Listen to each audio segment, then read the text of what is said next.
हमने लक्ष्य बुक के बारे में काफी दिनों से हमने डिस्कशन किया, लेकिन बात एक ही चीज आती है, एक बात बार बार निकल के आती है, चीजों को सुनना और हल्के फुल्के ढंग से सहजता से ऐसे ही ले लेना, या उसको शिद्दत से तरीके से सुनना, समझना गहनता से, और उसको अपने बिजनेस में फॉलो करना। तो हम और आप लोग, सारे लोग वो लोग हैं जिन्होंने सीखा है, समझा है और फॉलो किया है। तो उसी का प्रयास है ये कि हमने डिस्कशन किया। हमने इसके लगभग 10 चैप्टर पे बात करी। आज 11वें से शुरू करेंगे और टोटल 21 चैप्टर जो इसके हैं, तो 11 बाकी बच रहे हैं, उन पे सारी बातचीत हम कर लेंगे। तो हमने बात करी थी अपनी संभावनाओं का ताला खोलें, और बात करी थी, पहला चैप्टर था। अपनी जिंदगी की बागडोर थामे, उस पर बात करी थी, जिम्मेदारी हमें लेनी पड़ेगी।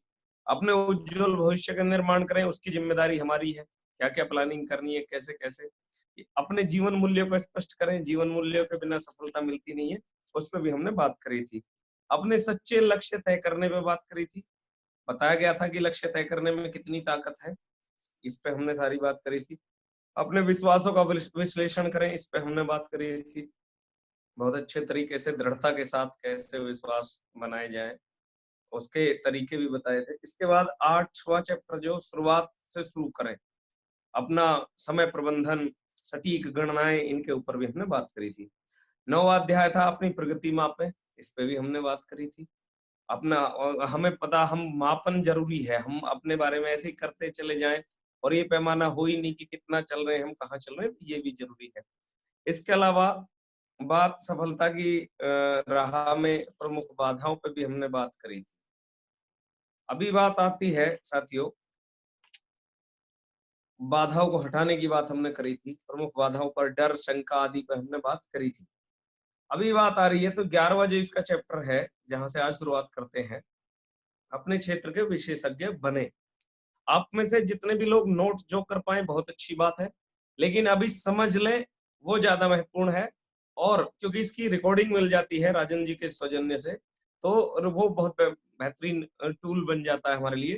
तो उसको, उसकी हेल्प लेकर के हम फिर इसको नोट डाउन कर सकते हैं डायरी में। तो मैं आप लोगों से यही बोलना चाहूंगा कि आप इसको सुनने पे और समझने पे मेरे हिसाब से तो ज्यादा फोकस आज हमारा रहे तो ज्यादा बढ़िया हो। बाकी नोट कर सकते हैं, नोट करना भी जरूरी है, कुछ कुछ पॉइंट आपको करने हैं नोट। इसमें कहा गया है, 11वां चैप्टर है, अपने क्षेत्र में विशेषज्ञ बने। कोई भी चीज है, अगर हम उसमें अच्छा प्रदर्शन करना चाहते हैं तो हमें उसका एक्सपर्ट होना पड़ेगा, एवरेज लोगों को नहीं।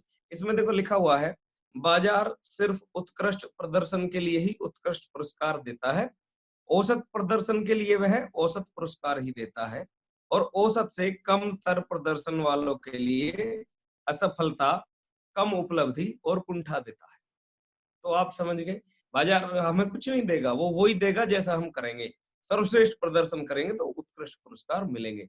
अभी एक एक व्यक्ति, मुझे इसमें संदेह नहीं है कि आप लोग उत्कृष्ट पुरस्कार चाहते हैं, हर व्यक्ति चाहता है, लेकिन उसके लिए प्रदर्शन उत्कृष्ट करना पड़ेगा। को आगे इन्होंने देखो महत्वपूर्ण बात कही है, कोई भी आपसे बेहतर नहीं है, कोई भी आपसे स्मार्ट नहीं है। इस बात का विश्वास कर लो, आपसे बेहतर कुछ नहीं, आप में सारे गुण हैं। सभी योग्यताएं सीखी जा सकती है, अगर कुछ नहीं है तो उसको सीख लेंगे। इस बात पे इन्होंने जोर दिया है। आगे बताया है, आपकी सीमाएं सिर्फ वही हैं जो आपने अपने दिमाग और कल्पना में बना रखी है। सीमाएं तय करते हैं हम हैं, हमें लगा इतना कर सकता हूँ, इससे ज्यादा नहीं, ये हमने तय करी है।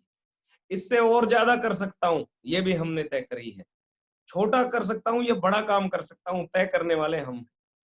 तो आप सोचो कि अपनी सीमा कितनी बड़ी तय करनी है। ये अपने आपने आपने बना रखी है कि क्योंकि बोला सर मुझसे नहीं होगा, तो सही कह रहा है, उससे नहीं होगा। तो आप ये बोलो कि सब कुछ होगा, और यही विश्वास करो। अपनी सीमाएं बढ़ा दो, अपनी कल्पनाओं में बड़ी बात रखनी शुरू कर दो। ये मैसेज इन्होंने देना चाहा है। ज्यादा पाने के लिए आपको ज्यादा बनना होगा, तो दिमाग के सारे बंधन तोड़ दो। आप ज्यादा हो, एबिलिटियों को हम डेवलप कर लेंगे, जो एबिलिटी सीखी जा सकती है उन सबको सीख करके हम बहुत बड़े लीडर बन जाएंगे। इसलिए खुद को अंडर एस्टिमेट नहीं करें, ये निवेदन है। आगे बताया गया है, ध्यान दें, आपकी आमदनी की योग्यता जो है वो बढ़ती संपत्ति है कि घटती संपत्ति है। सबसे बड़ी संपत्ति हमारी आमदनी की योग्यता है, मैंने पिछली बार भी बताया था, लेकिन ये बढ़ते हुए क्रम में हो। आमदनी की योग्यता अगर हम अपने बिजनेस की बात करें तो क्या है हमारे बिजनेस में आमदनी की योग्यता? प्लान दिखाना, अच्छे तरीके से प्रेजेंटेशन देना, अच्छे तरीके से फॉलोअप करना, अच्छे तरीके से लोगों की केयर करना, कोर लीडर डेवलप करना, जिम्मेदारी निभाना, और ये इसी से हमारी इनकम बढ़ती है। अगर हम कोर लीडर के तरह बिहेव करेंगे तो हमारी टीम भी कोर लीडर की तरह परफॉर्म करेगी। ये हम इससे तो इन सारी चीजों को हम सीखने के स्तर को बढ़ते क्रम में रख रहे हैं, तो हमारी आमदनी की योग्यता बढ़ते क्रम में है, हमारी संपत्ति बढ़ रही है। और अगर ये घटते क्रम में है तो फिर हमारी संपत्ति घट रही है। तो हम बुक पढ़ रहे हैं लक्ष्य, ये भी हम एबिलिटी बढ़ाने की बात ही कर रहे हैं, तो हमारी एबिलिटी बढ़ेगी, ये बहुत बड़ी संपत्ति है हमारी। आप उत्कृष्टता की यात्रा यह सवाल पूछकर कर सकते हैं कि अपने क्षेत्रों में वर्षों या महीनों बाद मुझे नेतृत्व करने के लिए किस अतिरिक्त ज्ञान और योग्यता और जानकारी की जरूरत होगी। अब अपना मूल्य, ये संपत्ति बढ़ानी कैसे है, इसके लिए हमें जागरूक रहना होगा कि मुझे अगले लेवलों पे किस किस योग्यता की, किस किस चीजों की जरूरत होगी, तो उन पे काम करना शुरू कर दें हम, तो हमारी फिर वो संपत्ति बढ़ते हुए क्रम में बढ़ेगी। कौन सी संपत्ति? हमारी आमदनी की योग्यता। आगे बताया गया है सेल्स के 7 प्रमुख परिणाम क्षेत्र होते हैं जहां हमारा परिणाम का पता चलता है। सबसे पहला प्रोस्पेक्टिंग होता है, दूसरा होता है तालमेल स्थापित करना, तीसरा होता है आवश्यकता को पहचानना, चौथा होता है समाधान प्रस्तुत करना। हम व्यक्ति से मिलते हैं, उसकी प्रोस्पेक्टिंग, उसके बारे में जानना, पूरा उस पर वर्क करना, ये क्या चाहता है, क्या इसकी हॉबी है, क्या कैसे चीजें, और उस जानकारी के आधार पर उस व्यक्ति के साथ कनेक्ट अप होना। साथियों, प्लान करना बड़ा सिंपल है, लेकिन अगर इसको थोड़ा सा समझ ले तो आप सारे लोग गौर देके सुने भी और नोट कर सके तो नोट भी करें। प्रोस्पेक्टिंग तो हो गया उस व्यक्ति के बारे में जानना, जैसे मुझे किसी मानो राम का मुझे प्लान करना है, तो मैं देखूंगा राम क्या करते हैं, कितना कमाते हैं, उनके बारे में ज्यादा से ज्यादा जानकारी, बच्चे कितने हैं, क्या कैसा सोचते हैं राम, किस किस चीज में इनका खेल का शौक है, गाने का शौक है, जो भी कर सके वो प्रोस्पेक्टिंग होता है। वो जानकारी आपको प्लान में बहुत ज्यादा मदद करती है, क्योंकि आप उन्हीं मुद्दों पे बात करते हो, उनकी रुचि के मुद्दों पे। तो जब ये हमें प्रोस्पेक्टिंग हो गई तो हमारे साथ फिर हम उनके साथ तालमेल बना लेते हैं, ये भी बड़ा जरूरी है। कई तो बार हम इतनी गलती करते हैं, नंबर और प्लान इतने हो रहे हैं और सीधे सीधे ठोक रहे हैं, उसकी कुछ सुन ही नहीं रहे, तो क्या करना है, उसके साथ तालमेल बिठाना है, उससे बात करनी है, उसे भी बोलने का मौका देना है। फिर आवश्यकताओं को पहचानना है। उसकी क्या जरूरत है, क्या वो अपने बच्चे को बड़ी शिक्षा देना चाह रहा है, क्या वो अपना बड़ा घर बनाना चाह रहा है, वो बातचीत करने से खुल के आ जाएगी बात सामने। और फिर उसके समाधान के रूप में अपने प्लान को रखना कि समाधान तो मेरे पास है, ये है समाधान प्रस्तुत करना। चौथा, आपत्तियों का जवाब देना। अब आपने समाधान कर दिया, मतलब दे दिया, मतलब प्लान दे दिया, अभी क्या है, उसकी आपत्ति होंगी ना, उसको क्वेश्चन डाउट होंगे ना, और डाउट का जवाब देना पांचवा परिणाम क्षेत्र है, ये भी जरूरी है। फिर सारे सवालों के जवाब दे दिए, प्रगति पथ में 60 क्वेश्चन है ऑब्जेक्शन हैंडलिंग के, आपत्तियों की जवाब 60 है, आपने दे दिए। फिर सेल क्लोज करना। अब जवाब दे दिए, प्लान कर दिया और सेल क्लोज नहीं कर रहे, तो भाई साहब हमारी कवायद बिल्कुल बेकार है, हम सेल्स के प्रोफेशन में है ही नहीं। Sale on the spot close करने के लिए पूरा दम लगाना पड़ेगा, और हमारे यहाँ पहला तो तरीका है कि उससे डीडी मांगो, लाओ तो फिर पैसे ट्रांसफर करो, पैसे दो, है ना। और दूसरा तरीका है, अगर वो बिल्कुल पैसे को मना कर रहा है, कल परसों कुछ बोल रहा है, तो फिर उसका फॉर्म फिल करो, बोले ये तो मैं भरूंगा ही भरूंगा, 500 रुपए लाओ। क्यों भरूंगा? क्योंकि मैं आपका नुकसान नहीं होने देना चाहता, बेनिफिट मिलेगा आपको, सीनियरिटी मिलेगी। तो इसको सेल क्लोज करना बोलते हैं, ये बहुत महत्वपूर्ण अंग है हमारे बिजनेस का, और ये सेल्स के इतनी बड़ी बुकों में देखो लिखा हुआ है। उसको करे बिना फिर बेकार ही कर रहे हैं हम प्लान और फॉलो। फॉर्म हमारे पास होना चाहिए और डीडी हमें तुरंत लेनी, ये कर। सातवां है संतुष्ट ग्राहकों की दो बार बिक्री, संतुष्ट ग्राहकों की को दोबारा बिक्री करना व उनसे रेफरेंस प्राप्त करना। क्या करना? जो हमारा प्रोडक्ट आया, हर चीज, वो संतुष्ट ग्राहक, आप लोग हमारी टीम हो सारी, आप लोग संतुष्ट ग्राहक ही हो, आप लोगों के साथ रीपरचेजिंग हो, है ना। अब जरूरतों के आधार पे हम लोग सामान खरीदें, क्योंकि संतुष्ट है, सामान अच्छा है, बिजनेस अच्छा है, तो हम दोबारा खरीद ही लेते हैं, कहीं ना कहीं से तो हम खरीद रहे हैं। और रेफरेंस प्राप्त करना, लिस्ट बनवाना। देखो बातें वही हैं सेल्स के हर फील्ड में, आप चाहे ऑटोमोबाइल कारों की सेल्स में रहे तो भी यही तरीके हैं, आप किसी भी फील्ड में रहे, सेल्स के में यही नियम है। आप नेटवर्क मार्केटिंग भी एक सेल्स का ही एक फील्ड है, इसमें भी नियम यही है। बस हमारी सेल्स में और उनकी सेल्स में अंतर ये है कि वहां हम किसी पर्टिकुलर व्यक्ति के लिए सेल्स कर रहे होते, यहाँ हम अपना नेटवर्क बना रहे होते। तो इन नियमों पर गौर करना है, इनमें अपने आप को दक्ष करें और आप शीर्ष 20% लोगों में शामिल हो जाएंगे, ये करना है। आगे बताया गया है जो कमजोर परिणाम क्षेत्र हैं। अच्छा, अब इनमें से कुछ में तो हम बहुत माहिर होंगे और कुछ में कमजोर भी हो सकते हैं। तो आगे लिखा गया है जो कमजोर परिणाम क्षेत्र है उससे संबंधित योग्यता पे आप इतना काम करें कि आप उसमें माहिर हो जाए। इसकी पहचान करो और इसमें माहिर होने तक रुकना नहीं है। जो काम में हमें कम निपुणता है ना, उसको बार बार करो, उसकी रेल बना के रखो। ये है उसमें निपुण होने का एकमात्र तरीका। आगे बताया गया है मैनेजमेंट। अच्छा, अभी हमारे बिजनेस में शुरुआती लेवल पे तो सिर्फ सेल्स का गुण है, लेकिन बड़े लेवलों पे, डायमंड लेवल पे और लेवलों पे मैनेजमेंट का भी गेम है। तो मैनेजमेंट के जो गुण क्या होते हैं उसके भी परिणाम क्षेत्र बताए हैं। पहला है नियोजन, मतलब प्लानिंग होनी चाहिए हमारे पास, हमारी पूरी टीम के लिए प्लानिंग होनी चाहिए। ऑर्गेनाइजिंग होनी चाहिए, उनका पूरी व्यवस्था बनी हुई होनी चाहिए, प्लानिंग एग्जीक्यूट कैसे होगी। इसके अलावा इन्होंने लिखा हुआ है स्टाफ की नियुक्ति। हमारे यहाँ लीडर्स होते हैं, हमारे यहाँ स्टाफ तो वैसे तो होता नहीं, कोई कर्मचारी तो होता नहीं, लेकिन किसकी कहाँ नियुक्ति होनी है ये भी एक लीडर का कर्तव्य है। काम सौंपना, कहाँ मुझे लगना है और कहाँ दूसरे को सौंपना है, काम सौंपना भी एक कलाकारी है। जिम्मेदारी के हिसाब से सही सही ढंग से, बहुत बड़ा बिजनेस उसी से होता है। और निरीक्षण करना, बहुत से लोग मॉनिटरिंग ही नहीं करते, टीम को कॉल नहीं करेंगे, टीम की कॉल सुनेंगे नहीं और सोच रहे हैं टीम ऐसी चलती रहेगी। तो ये इसमें बताया गया निरीक्षण बड़ा जरूरी है। मूल्यांकन करना, अपना भी और अपनी टीम का भी मूल्यांकन करना। क्या हमने जो लक्ष्य रखा था एक हफ्ता के लिए, क्या हमने उसे पूरा कर दिया? पिछले हफ्ते के चेक इतना था तो ये बढ़ते क्रम में होना चाहिए, ऐसी ऐसी चीजें हैं। लीडरों के चेकों की प्लानिंग, फिर वो बने कि नहीं बने ये देखना, ये एक मैनेजमेंट में आगे चल के जो थोड़े बड़े लेवल पे, रेड क्लब में, रूबी लेवल पे, डायमंड, डबल डायमंड लेवल पे तो ये काम बचता है। जितना आप इसको बेहतर ढंग से लोगों के बीच में करोगे, आपकी टीम धुआंधार चलेगी। और रिपोर्टिंग, आगे इसमें रिपोर्टिंग रिपोर्टिंग बहुत जरूरी है, रिपोर्टिंग बहुत जरूरी है, ये हर फील्ड में है। और मैनेजमेंट के तो सबसे बड़ा जो सूत्र है, सबसे बड़ा जो नियम है रिपोर्टिंग।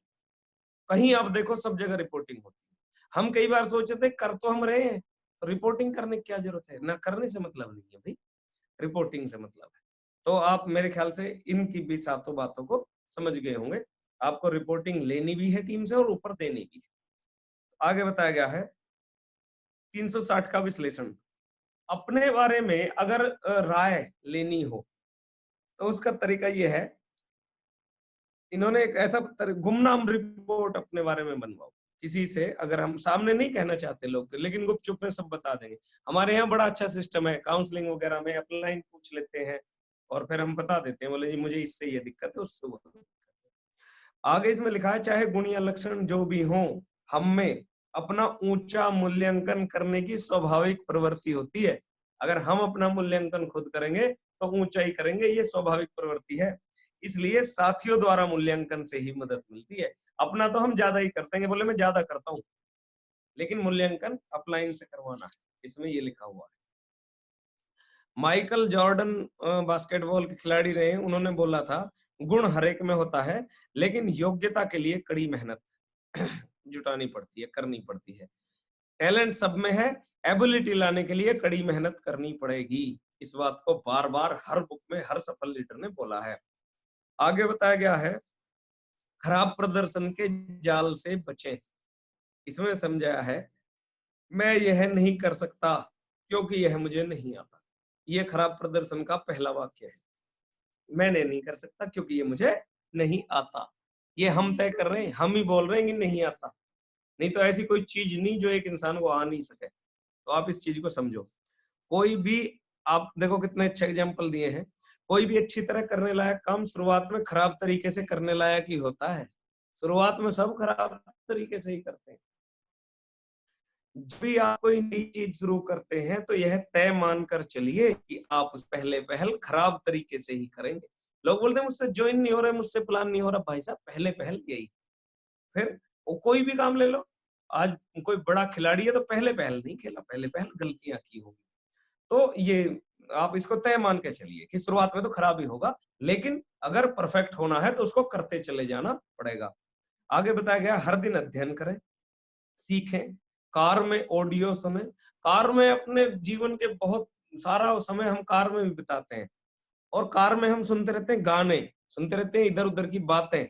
तो गुरुजी ने बोला है, इस बुक में लिखा है, मैं बोल रहा हूँ लक्ष्य बुक में लिखा है, इन्होंने लिखा है ब्रायन ट्रेसी जी ने, कि कार में सुन सकते हो ऑडियो, बहुत जरूरी है।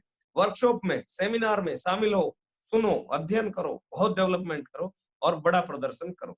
आगे बताया गया है, जो व्यक्ति एक विचार सुनता है और उस पर काम करता है, इस बात को तो आप अंडरलाइन कर लो सारे लोग, जो व्यक्ति एक विचार सुनता है और उस पर काम करता है, वह उस व्यक्ति से ज्यादा मूल्यवान है जो 100 विचार सुनता है लेकिन उनमें से एक पे भी काम नहीं करता।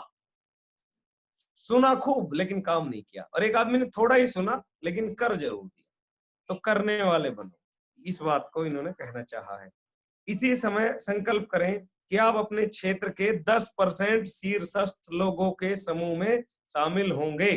अभी संकल्प लेना पड़ेगा, आप सब लोगों को अभी ये बात लिखनी पड़ेगी कि मैं अपने फील्ड के टॉप 10% लोगों में शामिल होऊंगा। उसके बाद पता लगाएं कि ये लोग कौन हैं, कितना कमाते हैं, ऐसा वो आपसे अलग क्या करते हैं। हम लोग कंपटीटर चुनवाते हैं, कंप्यूटर महागुरु जी लोग बोलते हैं कंप्यूटर चुनो, तो कंप्यूटर इसलिए नहीं कि उससे जलन करनी है, हमें हमें ये देखना है कि ऐसा ये करता क्या है जो मैं इससे ज्यादा नहीं कर सकता।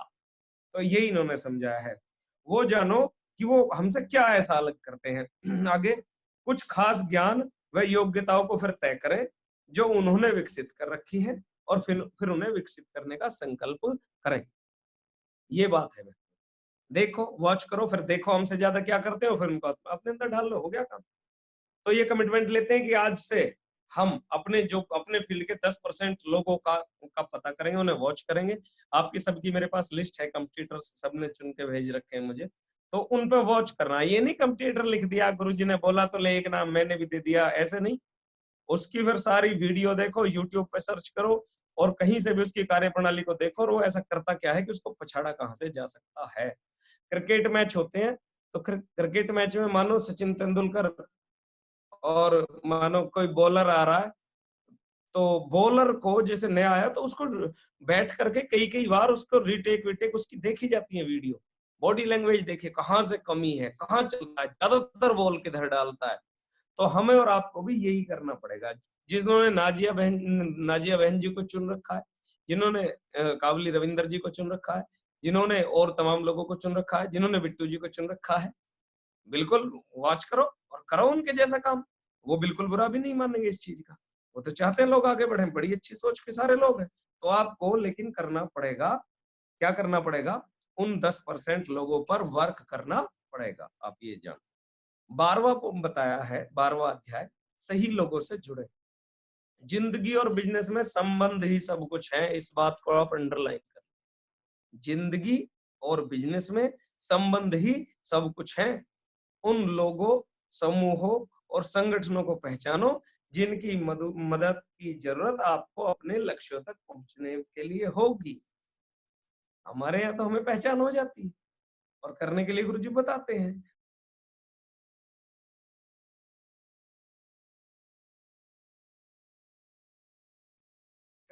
है, नए लोग हैं, उनके लिए पूरी प्लानिंग हमारे पास होनी चाहिए, ये काम है। अपने कार्यों की लिस्ट बनाए, अपलाइन के साथ बैठकर उनका प्राथमिकता का क्रम तय करें। इन्होंने तो लिख रखा था इसमें बॉस, बॉस के साथ बैठकर क्रम तय करें, लेकिन मैंने बॉस की जगह अपलाइन कर दिया। तो अभी हमारे तो बॉस भी इतने पोलाइट होते हैं, हमारे अपलाइन ही होते हैं हमारे बॉस, और वो बॉस जैसा उनमें कुछ नहीं होता, एक अभिभावक जैसा, एक बड़े भाई जैसा, बड़ी बहन जैसा एटीट्यूड होता है। तो उनके साथ बैठो, लिस्ट बना के अपने कामों की, और प्रायोरिटी तय करो। तरक्की पाने के 2 गुण बताए हैं। महत्वपूर्ण को महत्वहीन से अलग करना। पहले तो हमें पता लगे क्या महत्वपूर्ण है और क्या महत्वहीन है, हमें पता ही नहीं है, सब करते जा रहे हैं करते जा रहे हैं। आगे बताया है, काम को तत्काल अमल में लाना। दो बात है तरक्की पाने के लिए, पहले तो महत्वपूर्ण और महत्वहीन का अंतर अलग अलग कर लो, और फिर महत्वपूर्ण कामों को तत्काल रूप से अमल में लाने वाला जीतेगा। बहुत से लोगों को मैं देखता हूँ, वो सुनते सारी हैं, वो समझते भी सारी हैं, लेकिन ना डायरी में कुछ लिखेंगे, ना कभी कुछ करें, और जब उन्हें 3-3 4-4 बार रिमाइंडर दोगे तो भी वो कोशिश करेंगे कि चलो गुरुजी भेज दूंगा ये जानकारी जब आपने मांगी थी। तो तत्काल में अमल लाना है। आज इस बात पे बहुत सारी बात होने वाली है, आप समझना तत्काल करने वाले कैसे जीतते हैं। कुछ लोग कड़ी मेहनत तो कर रहे हैं पर सिस्टम के अनुसार नहीं चल रहे। साथियों, इस दुनिया में बोने और काटने का नियम है, काटने और बोने का नहीं है। इसके मैसेज को आप शायद समझ गए होंगे, मैं दोबारा बताता हूँ। बोने और उसके बाद काटने का है, काटने और बोने का नियम नहीं। तो पहले बोओगे तब काटोगे। तो सिस्टम की अगर आप अवेल ना करोगे तो आप गलत चीज बो रहे हो, वही काटोगे। आप दूसरों की मदद करने के लिए ईमानदारी से जो कोशिश करते हैं, किसी न किसी समय, किसी न किसी रूप में आपको उसका लाभ अवश्य मिलेगा। अक्सर तब जब आपको इसकी उम्मीद भी नहीं हो, तब मिले। साथियों, ये बात बहुत महत्वपूर्ण है। लोगों के साथ लोगों की मदद करो, लोगों के साथ ईमानदारी बरतते रहो, और तुरंत के तुरंत अपेक्षा नहीं करो कि वो अभी मिले, इसका रिवार्ड मिलेगा, जरूरत के दिन मिलेगा, जब आपको उम्मीद भी नहीं होगी तब। आगे इसमें बताया है,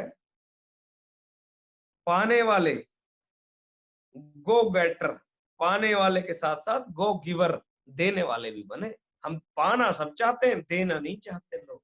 तो पाने का हमें कोई हक नहीं है जब तक हम देने का दम नहीं रखते, देने की मंशा हम नहीं रखते। देना क्या, हम कमिटमेंट दें, मेहनत दें, तो बदले में हमें रिवार्ड मिलेगा, पैसा मिलेगा। यही चीजें हैं इस दुनिया में, और कुछ है ही नहीं। किसी भी काम में आप चले जाओ, अपने आसपास के लोगों के मूल्यवान सहयोगी बनने के तरीके खोजें। इसका परिणाम यह होगा कि जब आपको मदद की सर्वाधिक जरूरत होगी, तब वे अपने आप आपकी मदद करेंगे। तो बात आप समझ गए होंगे। अपनी टीम के लिए मूल्यवान सहयोगी बनो, और फिर वो ऐसे समय पे आपके काम आएगी, पूरे जीवन काम आएगी। निर्भर योग्यता महत्वपूर्ण योग्यता है।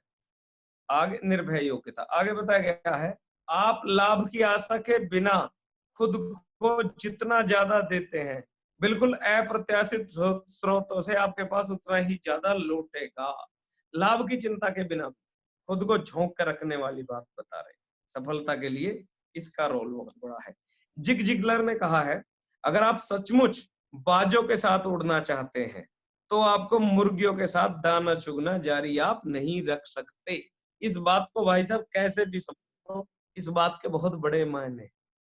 और कई बार व्यक्ति समझ नहीं पाता कि ये समझाना क्या चाह रहे हैं, गुरुजी समझाना क्या चाह रहे हैं। मैं आपको बता दूं साथियों, बहुत ज्यादा महत्वपूर्ण है ये पॉइंट। हमें संगत का चयन ठीक से करना होगा, इसका मैसेज ये है। अगर हम अपनी संगत वही रखेंगे तो बड़ा नहीं सोच सकते, बदलना तो पड़ेगा। तो जिग जिगलर जी ने कहा है ये। आगे बोला, सही लोगों के आसपास रहे। आपके जीवन में लगाया गया हर महत्वपूर्ण परिवर्तन, आपके जीवन में लगभग हर महत्वपूर्ण परिवर्तन तभी होता है जब आपके साथ रहने या काम करने वाले लोगों में बदलाव होता है। तो लोगों की कदर करते रहें, और लोग बढ़ेंगे तो हम भी बढ़ेंगे, ये इन्होंने कहना चाहा है। द बैरन रॉथस्चाइल्ड ने कहा है, बेकार के परिचित ने बनाए। आप सारे लोग इस बात को अंडरलाइन करना, और एक मैच्योरिटी का लेवल चाहिए हालांकि इस बात को समझने के लिए। यहाँ तो सभी लोग हैं। कई बार हमें क्या, अपने दोस्त अपने वो लंगोटिया यार बहुत ज्यादा प्यारे होते हैं, वो मुझे भी प्यारे थे, ऐसी बात नहीं है। वो कृष्णपाल गुरु जी को भी प्यारे थे, बचपन से जिनके साथ कबड्डी खेले थे। लेकिन गुरु जी की एक बात कुछ दिन में समझ में आ गई थी कि इनके साथ रहने से करोड़ों रुपया नहीं कमाया जाएगा, कोई हालत ही नहीं, कोई ताकत ही नहीं। और मेरे भी बहुत अच्छे अच्छे दोस्त हैं, नौकरियों पे हैं, बढ़िया पोस्ट पे हैं, लेकिन नेटवर्क एक भी नहीं है। और ये बात मेरे भी समझ में आ गई थी कि अगर इनके चक्कर में लगे रहे तो ये कहीं ना कहीं रास्ता रोकेंगे ही, ये भलाई मतलब कुछ भला नहीं करने वाले। तो उससे हुआ क्या, जिन जिन लोगों से मुझे दिक्कत थी उनको मैंने तत्काल त्यागा। इन्होंने बताया है, बेकार के परिचित ने बनाए। अगर आप सर्वश्रेष्ठ बनने के बारे में सचमुच गंभीर हैं और अपने क्षेत्र में शिखर पर पहुंचना चाहते हैं, तो आप ऐसे लोगों के साथ समय नहीं बर्बाद कर सकते जो अपने जीवन में कहीं भी नहीं जा रहे। इतनी बड़ी बात है सर। मतलब हम ऐसे लोगों के साथ घुसे रहते हैं जिनको जाना कहीं है नहीं। अब जब उनको कहीं नहीं जाना तो हमें क्यों जाने देंगे? आप सोच के तो देखो। और इस बात का चयन जो जितनी जल्दी कर लेगा, उसको उतनी जल्दी फायदा हो जाना है। कुछ लोग बड़ा बोलते हैं मेरा ये निजी जीवन और ये मेरा सार्वजनिक जीवन। भैया ये दोनों जीवन अलग-अलग इस तरह नहीं चलते। आप मानो बात को, थोड़ा करो चुनाव अगर हो सके तो। ऊपर से कोई ऐसा तो है नहीं, लेकिन मैं बस इतना बताना चाह रहा हूँ कि आप समझो फर्क संगत का पड़ता है, हाथ में पड़ेगा। आ गया है कि अपने दोस्त सहयोगियों के ऊंचे मानदंड तय करने चाहिए। मेरा दोस्त कौन होगा जो इन मानदंडों पर खरा होगा, और वो मानदंड बहुत ऊंचे होंगे। और मैंने आज साथियों दोस्त चुना है, ग्रेट महागुरु जी सुरजीत सर को चुना है। मैंने दोस्त चुना है, ज्ञानेंद्र सर को चुना है। मैंने दोस्त चुना है, पारस भड़ाना जी को चुना है, उदित मावी जी को, अमन जी को, सुरेंद्र जी को चुना है, माला जी को चुना है। ऐसे ऐसे दोस्त मेरे जीवन में आ गए। इनके टैलेंट की, इनकी काबिलियत की अपने अपने आप में आज भी सर्वसिद्ध है ये बात, इनमें बहुत बड़ा टैलेंट है। लेकिन मेरे दोस्त तो ये थे नहीं उस समय। मेरे दोस्त तो वही थे जिनके साथ में पढ़ा, जिनके पड़ोस में मेरा मकान था। लेकिन वो मेरे मानदंडों पे खरे थे या नहीं थे, लेकिन मैंने बना रखे थे। लेकिन जब मैंने इस तरह बातों को समझा तो मैं इसमें सेलेक्टिव हो गया। कुछ लोगों को बड़ा अजीब लगा, मुझसे बोला तुम बदल गए हो। मैंने कहा यार ऐसा कुछ नहीं है। मैंने उनको कुछ भी जवाब दिया, लेकिन मैंने अपनी जिंदगी में उनका दखल खत्म कर दिया। जो लोग लक्ष्य विहीन भटक रहे, मैं अपने एक ही जीवन है भाई, अनमोल है, मेरे बच्चे हैं, हमें तो अपना सोचना पड़ेगा। इस बात को सार्वजनिक तौर पे कह नहीं पाया मैं कई लोगों से, लेकिन मैंने उनसे राह जरूर अलग कर ली, और ये हमें करना पड़ेगा। आगे इसमें कहा गया है, कई लोग करियर की शुरुआत में ही बुरे संबंधों में फंस जाते हैं और बेकार की दोस्तियां कर लेते हैं। मैं देखता हूं जब हम इस बिजनेस में भी शुरुआत करते हैं तो हम इधर उधर अपनी इधर टीमों में, को लाइन की टीमों में इधर उधर घुस जाते हैं। कहा मैं वहीं बैठेंगे जाकर, अपनी टीम सबसे बड़ी संपत्ति है भाई। अपने अपलाइन सबसे बड़े गुरु हैं, अब उनसे दोस्ती करो। वो तो मैं देखता हूँ गलत संबंधों में घुस जाते हैं। वहां ऐसे ऐसे फोन उधर उधर की फ्रेंड लिस्ट जब कहाँ कहाँ घुस रहे हैं लोग, और फिर बाद में बोलते हैं नेटवर्क मार्केटिंग बिजनेस चलता नहीं है। मैं बता रहा हूँ सर, जब कर ही रहे हैं हम लोग तो फिर 100% ही करना है। संगत का चुनाव पे भी आज ही डिसीजन लेंगे हम सारे, कौन कौन रहना है और कौन कौन आउट। मैं ये नहीं बोल रहा जाके उनको धकेल दो। आप थोड़ा समय देना कम कर दो बस उधर। आप उन लोगों से टच कम कर दो, और जिन लोगों से अपना भला होना, लाइक माइंडेड लोग हैं, जिनके बड़े बड़े लक्ष्य हैं, जिनमें बड़े बड़े टैलेंट हैं, उनकी संगत में रहना शुरू कर दो। इसके लिए कोई बहुत एक मानसिक तौर पे डिसीजन तो लेना है, कोई बहुत बड़ा ऊपर थोड़ा ही ओढ़ना है इन चीजों को। तो आप करें इस चीज को, मेरा ये मानना है, और ऐसा इस बुक में भी लिखा हुआ है। आगे लिख रहा है, गलतियां करने में कोई बुराई नहीं है जब आप युवा हो और अनुभवहीन हो, कोई बुराई नहीं है। लेकिन आगे भी ऐसी स्थिति बने रहना अक्षम्य है। गलती अब तक हो रही थी, सब स्वीकार है, लेकिन अब भी होगी अगर सेम ऐसी गलती इतनी नॉलेज लेने के बाद भी, तो इसमें ऐसा लिखा है कि वो फिर क्षमा करने योग्य नहीं है। ऐसा इन्होंने बोला है, मैं नहीं बोल रहा इस बात को। मेरे लिए तो सब क्षमा है, गुरुजी से सीख रखा है मैंने। ऐसी ये लाइन लिख रही थी तो शब्द इसमें लिखा हुआ है। आप जैसे बिल्कुल गुरुजी ने बोला सब स्वीकार है, बहुत सब आगे बढ़ेंगे, लेकिन ये बात तय है सफल वही होंगे जो इन बातों को फॉलो करेंगे। नहीं तो मेहनत होती रहेगी और जोर वहीं लगते रहेंगे। आप देख लेना इस चीज। आगे बताया है, आपके संबंध महत्वपूर्ण है, बहुत महत्वपूर्ण भूमिका है हमारे रिलेशंस की इस बिजनेस में। बेंजामिन डिज़रायली ने बोला है, सार्वजनिक जीवन की कोई भी सफलता घरेलू जीवन की असफलता की भरपाई नहीं कर सकती। घरेलू रूप में भी हमें तालमेल बनाकर रखना चाहिए। ये दोनों लोगों की जिम्मे, अगर शादीशुदा है तो दोनों लोगों की जिम्मेदारी है, शादीशुदा नहीं है तो माता पिता भाई बहनों से जरूरी है ये। 13वां अध्याय, कार्य योजना बनाए, ये बहुत आवश्यक तत्व है। एक्शन प्लान होना चाहिए। प्रवचन सुन लो और करो कुछ नहीं तो परिणाम की फिर उम्मीद नहीं करनी चाहिए। कार्य योजना बनानी है। मल्टीटास्क कार्यों की योजना बनाए। मल्टीटास्किंग बोलते हैं एक बार में कई कामों को करना।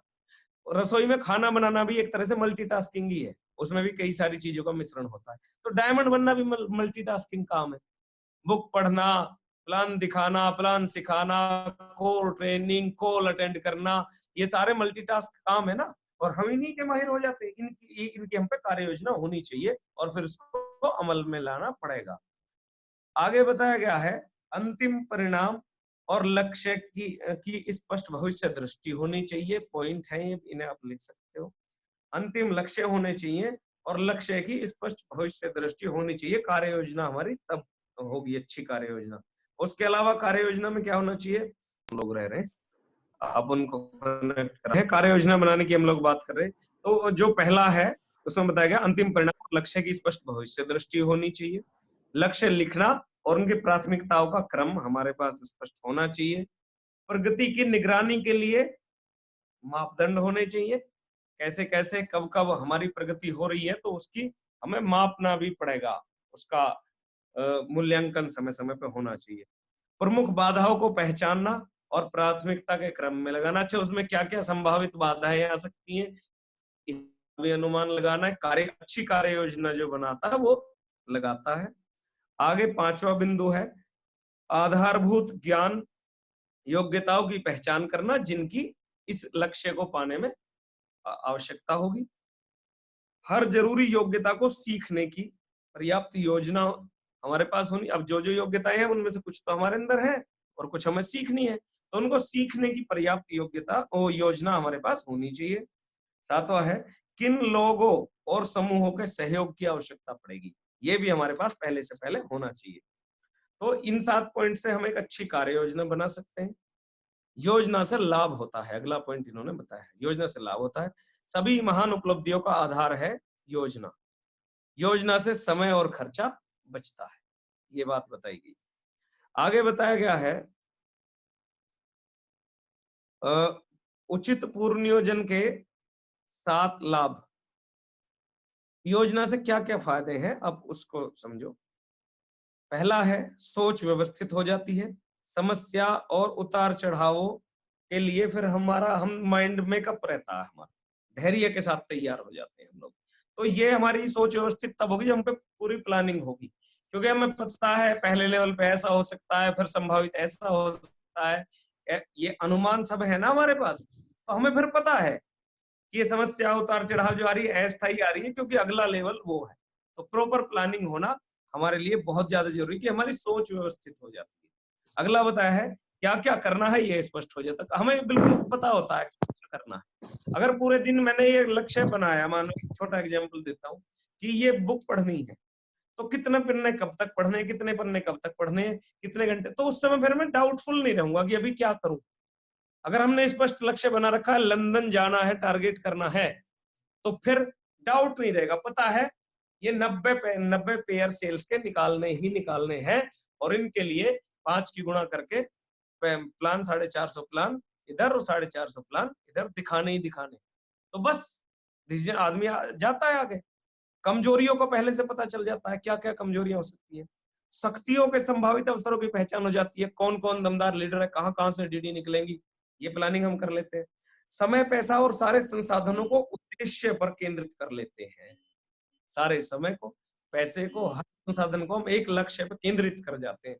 एकाग्रता बन जाती है और समय, ऊर्जा और धन का नुकसान बच जाता है। ये फायदे हैं पूर्व प्लानिंग के। सबसे पहले अगर प्री प्लानिंग हम कर लेते हैं, तो पूर्व नियोजन कर लेते हैं, तो हर काम व गतिविधि की सूची बनाए। गुरुजी बोलते हैं लिस्ट बनाओ, गुरुजी बताओ लिस्ट बनाओ, सिल्वर की लिस्ट बनाओ, इस चीज की लिस्ट बनाओ। तो सारी किताबों में लिख रहा है भाई साहब ये, और गुरुजी लोग भी सिस्टम की बातें बोल रहे हैं, और आप सबने बनाई है। बाइक वालों की लिस्ट, टारगेट वालों की लिस्ट, ये सारी चीजें। आगे बताया गया है हर काम और गतिविधि की सूची बना लें, जो जो हमें करना है उन कामों की भी सूची बना लें। फिर उनमें से प्राथमिकता के क्रम में छांट लें, पहली प्राथमिकता के ऊपर, बाद के नीचे। सीमित करने वाले घटकों को पहचाने, जो उसको सीमित करेंगे, मतलब नुकसान देने में, नेगेटिव एस्पेक्ट में ही समझो, जो करने नहीं देंगे। और शुरुआत में असफलता अपेक्षित है, इस बात को मान लें। शुरुआत में क्या होगा, असफलता अपेक्षित है, आएगी आएगी, इसकी अपेक्षा रखो, हमेशा आ सकती है, कोई दिक्कत नहीं, मैं डटा रहूंगा। आगे 14वां चैप्टर की हम बात करते हैं। अपने समय का सही प्रबंधन करें, रचनात्मक टाल मटोल का अभ्यास करें। अच्छा, इस बात को आप समझो, रचनात्मक टाल मटोल क्या होती है। अभी मैं अपने से एग्जांपल दूंगा। अभी मैं गांव में हूँ, और जैसा कि आप लोग भी जानते हैं, गांव में खेती बाड़ी का काम इन दिनों चलता रहता है। कई लीडर मुझे फोन करके बताते हैं, गुरुजी हम मीटिंग इसलिए नहीं कर पाते कि हम काम में हैं। तो मैंने देखा कि अभी मैं यहाँ था नहीं काफी समय से, तो मैं कभी हाथ अभी काम में बटाता नहीं था। अभी हूँ तो मन करता है पापा जी का, कभी बोलते हैं बेटा आप इस काम में आ जाओ, तो उनमें कुछ कामों के लिए फिर मैं मना कर देता। इसको कहते हैं रचनात्मक टाल मटोल। नहीं तो मना करना तो बुरी बात बताई गई है, लेकिन कुछ कामों को क्रिएटिविटी ये बताई गई है, टाल मटोल चाहिए। तो उन कामों को मना करना टाल मटोल, ये रचनात्मक टाल मटोल है, जिनसे हमारे काम में बाधा बनेगी या उससे ज्यादा महत्वपूर्ण काम दूसरा मेरा इंतजार कर रहा है। तो ये भी सीखनी पड़ेगी। कुछ लोग क्या बोलते हैं, मना नहीं करते और गैर जरूरी कामों में लगे रहते हैं, और फिर कामों के लिए समय नहीं बचता और फिर परेशान होते हैं। आगे बताया गया है, कामों को A B C D E की श्रेणी में रखें। ए श्रेणी में सबसे महत्वपूर्ण काम, बी श्रेणी में ऐसे काम जिनके होने न होने से ज्यादा फर्क नहीं पड़ता, सी श्रेणी में ऐसे काम जिनको करना अच्छा तो लगता है पर उनका फायदा कुछ नहीं होना, जैसे व्हाट्सएप खेलना और पबजी खेलना, पतंग उड़ाना। ये तो बस अच्छा ही तो लगता है इन चीजों से, और क्या जो है वो करते हैं हम लोग। और डी श्रेणी के ऐसे काम होते हैं जो हमारे बिना भी हो जाएंगे, उनमें हम बिना वजह ही घुस रहे हैं, जिनको दूसरा भी कर सकता है। और ये ई श्रेणी के काम वो होते हैं जिनमें हमें करने ही नहीं चाहिए, वो काम छोड़ दें जिस दिन उस दिन ही अच्छा। वो ई श्रेणी के काम होते हैं, हम करते हैं उन कामों को, बोले अब की बार छोड़ देंगे एक बार और, तो वो ई श्रेणी के कामों में रख सकते हो। जब तक ए श्रेणी का काम बाकी हो, बी श्रेणी के काम के हाथ नहीं लगाना। जब बी श्रेणी का काम बाकी हो तो सी वाले के हाथ नहीं लगाना। पहले ऊपर के क्रम में निपटाते आओ, तब नीचे बढ़ते आओ। आप शायद पॉइंट समझ गए। बहुत जागरूक होना पड़ेगा, बड़ी सफलता लेने जा रहे हैं हम, इंडिया लेवल पे नंबर 1 होने की बात कर रहे हैं, 8 लाख रुपए महीना लेने के लिए तैयारी कर रहे हैं हम सारे लोग। तो इतनी इन चीजों का हमें ध्यान रखना पड़ेगा। मनुष्य की हर महान उपलब्धि से पहले अक्सर कई साल के एकाग्र प्रयास की एक लंबी अवधि रहती है। हर बड़ी उपलब्धि इंसान की, पाब्लो पिकासो बहुत बड़े राइटर हुए, महागुरु जी ने एग्जांपल दिया था माधव सर ने, उन्होंने 30 सेकंड में $1,000,000 की पेंटिंग बना दी। तो एक लेडी बोलती है, बोले यार ये कैसे हो सकता है, मतलब 30 सेकंड में कैसे बन सकती है इतनी बड़ी। तो उन्होंने बोला, वो पूछा उन्होंने कि मैडम आप गलत समझ रही हैं, 30 सेकंड में नहीं बनी, इसके पीछे मेरा सालों साल का 30 साल का लगे हुए हैं, 30 साल का समर्पण लगा है, तब मैं इस पोजीशन में आया हूँ। तो आप इस बात को समझो। आप सब लोगों को अच्छा लगता है यार जगुआर कृष्णपाल जी ले आते हैं, बहन जी कभी गिफ्ट मांगती है तो कार गिफ्ट कर देते हैं 5-10 लाख की, जो मैडम है सर की, बड़ा अच्छा लगता है, मैं भी ऐसा करता तो। लेकिन उससे पहले का उनका सालों साल का एकाग्र प्रयास लगा है, उसको आप भी लगा दो, मैं लगा दूं, इसी पोजीशन में हो जाएंगे हम लोग भी। ये बात इन्होंने समझानी चाहिए। मूल्यवान गतिविधियों पर ध्यान केंद्रित करें, एकाग्रता बनाए रखें, प्रबलता से परिणाम केंद्रित बने। हर हाल में रिजल्ट चाहिए, उसके लिए मैं कुछ भी करूंगा, इसको बोलते हैं प्रबलता से परिणाम केंद्रित होना। आगे बताया गया है, महत्वपूर्ण चीजों को महत्वहीन चीजों की दया पर नहीं छोड़ना चाहिए। महत्वपूर्ण चीजों को महत्वहीन चीजों की दया पे मत छोड़ो, सही समय प्रबंधन की आदत डालें। ये बात मतलब महत्वहीन चीजों से समय बचेगा तो महत्वपूर्ण चीजों को करूंगा। ताश खेलने के बाद, पतंग उड़ाने के बाद, पुलिया मास्टरों के बीच में बैठने के बाद, जन्मदिन मनाने के बाद, मेरे मामा जी के लड़के की शादी के बाद, मेरी बुआ जी की लड़की की शादी के बाद, गुरुजी तब मैं काम करूंगा। वैसे मुझे डायमंड जरूर बनना है, 8 लाख रुपए महीना तो मुझे चाहिए, लेकिन मैं काम उसके बाद करूंगा जब बिल्कुल कुछ नहीं होगा मुझ पे। आप समझो सर, महत्वहीन चीजों को और महत्वपूर्ण चीजों के आप अंतर को समझना पड़ेगा। 15वें अध्याय में बताया है, हर दिन अपने लक्ष्यों की समीक्षा करें। हर दिन हमारे पास 3 महीने का टारगेट आता है, 3 महीने के टारगेट को हम एक एक महीने में भी तोड़ सकते हैं, 15-15 दिन में भी तोड़ सकते हैं, लेकिन एक एक दिन में भी तोड़ना पड़ेगा। पिछले भी डिस्कशन में हमने बताया था कि आप चवन्नी की चिंता करो, रुपया अपनी चिंता खुद करेगा। तो आप एक एक दिन के हिसाब से तय करो। बड़ा लक्ष्य तो बड़ा आसानी से मिल जाएगा, समय से पहले मिल जाएगा। आपको बिना किसी शंका के आगे बढ़ना होगा, आपको संकल्पित व दृढ़ बनना होगा, आपको अपनी अंतिम सफलता में दृढ़ विश्वास होना चाहिए कि कोई चीज आपको रोक नहीं सकती। मैं कल कपिल जी से बात कर रहा था, तो मैं उनसे यही बात बोल रहा था कि सर आप में और जितने गुण है कि नहीं है मुझे ज्यादा नहीं पता, मैं क्या बोलूं, बहुत सारे गुण हैं, लेकिन एक गुण का मुझे अच्छे से पता है कि जिस दिन से आप इस बिजनेस में आए हो, आप अपनी सफलता के लिए डाउटफुल नहीं। मैं फरीदाबाद के हमारे कपिल जी हैं, उनसे मैं बात कर रहा था, और ये उनमें गुण है। तो यही इसमें लिख रहा है कि कुछ भी हो, सफलता के लिए डाउट दिमाग में नहीं होना चाहिए। अब क्यों? अपने अवचेतन मन में भी मैसेज जाता है। सबकॉन्शियस माइंड बहुत पावरफुल होता है। अवचेतन मन के बारे में बहुत सारी बातें दिशा में हम लोग करते हैं, तो हम यहाँ नहीं करेंगे। उसमें बहुत पावर होती है। आप उस पर वर्क करो और अच्छे से उसकी प्रोग्रामिंग करो और दृढ़ विश्वास जमाओ, काम होकर रहेगा। शंका दिमाग से निकाल के फेंक दो। हर दिन अपने लक्ष्यों की समीक्षा करें। 3P फार्मूला बताया है। जो आपके लक्ष्य हैं वो पॉजिटिव होने चाहिए, प्रेजेंट होने चाहिए और पर्सनल होने चाहिए। मैं से आधारित होने चाहिए, मैं, मुझे क्या, और पॉजिटिव होने चाहिए, सकारात्मक होने चाहिए, और प्रेजेंट में, आज में होने चाहिए। ये बताया गया है। आगे बताया गया है लक्ष्यों के लिए डेडलाइन तय करें। अच्छा, मैं ये भी बोलना चाहूंगा, अगर किसी व्यक्ति को बीच में कोई पॉइंट ऐसा लग रहा है उनको क्लियर नहीं हो पा रहा, तो आप उसको नोट डाउन कर लें, फोन पे मुझसे क्लियर आप कर सकते हैं। आगे बताया गया है लक्ष्यों के लिए डेडलाइन तय करें। आपका मस्तिष्क डेडलाइन से प्रेम करता है। देखो, लोग बोलते हैं सर क्या होगा, मैं कैसे बता दूं, डेट कैसे बता दूं, जल्दी से जल्दी कर दूंगा सर, है ना। शुरुआत में मैं भी ऐसे ही बोलता था, डेट नहीं दे सकता सर, लेकिन मैं कर दूंगा। इसमें लिखा है आपका मस्तिष्क डेडलाइन से प्रेम करता है। भले ही आप यह न जानते हो कि यह कैसे पूरा होगा, फिर भी हर काम की एक डेडलाइन रखें। कार आनी है तो इस डेट तक आनी, डायमंड बनना है इस डेट तक बनना है, रूबी बनना है इस तक, सिल्वर गोल्ड पर्ल इस डेट तक बनना है। और दोबारा बोल रहा हूं, हमारा मस्तिष्क डेडलाइन से प्रेम करता है। वो रास्ता खोजेगा, वो 24 घंटे काम करता रहता है हमारा अवचेतन मन, वो कुछ भी सुझाएगा। आपको तरीका आता हो कि नहीं आता हो, लेकिन डेडलाइन लिखो, हर काम की डेडलाइन तय करके लिखो, मस्तिष्क उसके लिए रास्ते बनाएगा। आगे इसमें बताया गया है अपने लक्ष्यों की मानसिक तस्वीर लगातार देखें। 16वां अध्याय लक्ष्य है, लॉ ऑफ अट्रैक्शन के बारे में बताया गया है। लॉ ऑफ अट्रैक्शन काम करता है। लगातार माइंड मूवी देखने की बात करी जा रही है। जो हम विजुअलाइजेशन बुक, अपने नॉलेज पैक, जो हमारा शुरुआती जब हम साइन अप करते हैं फॉर्म, तब उसमें नॉलेज पैक हमारा होता है, उसमें विजुअलाइजेशन बुक है। आप देखना माइंड मूवी किस क्या क्यों है, बहुत महत्वपूर्ण है। तो करना चाहिए अपने लक्ष्यों को की मानसिक तस्वीर देखनी चाहिए।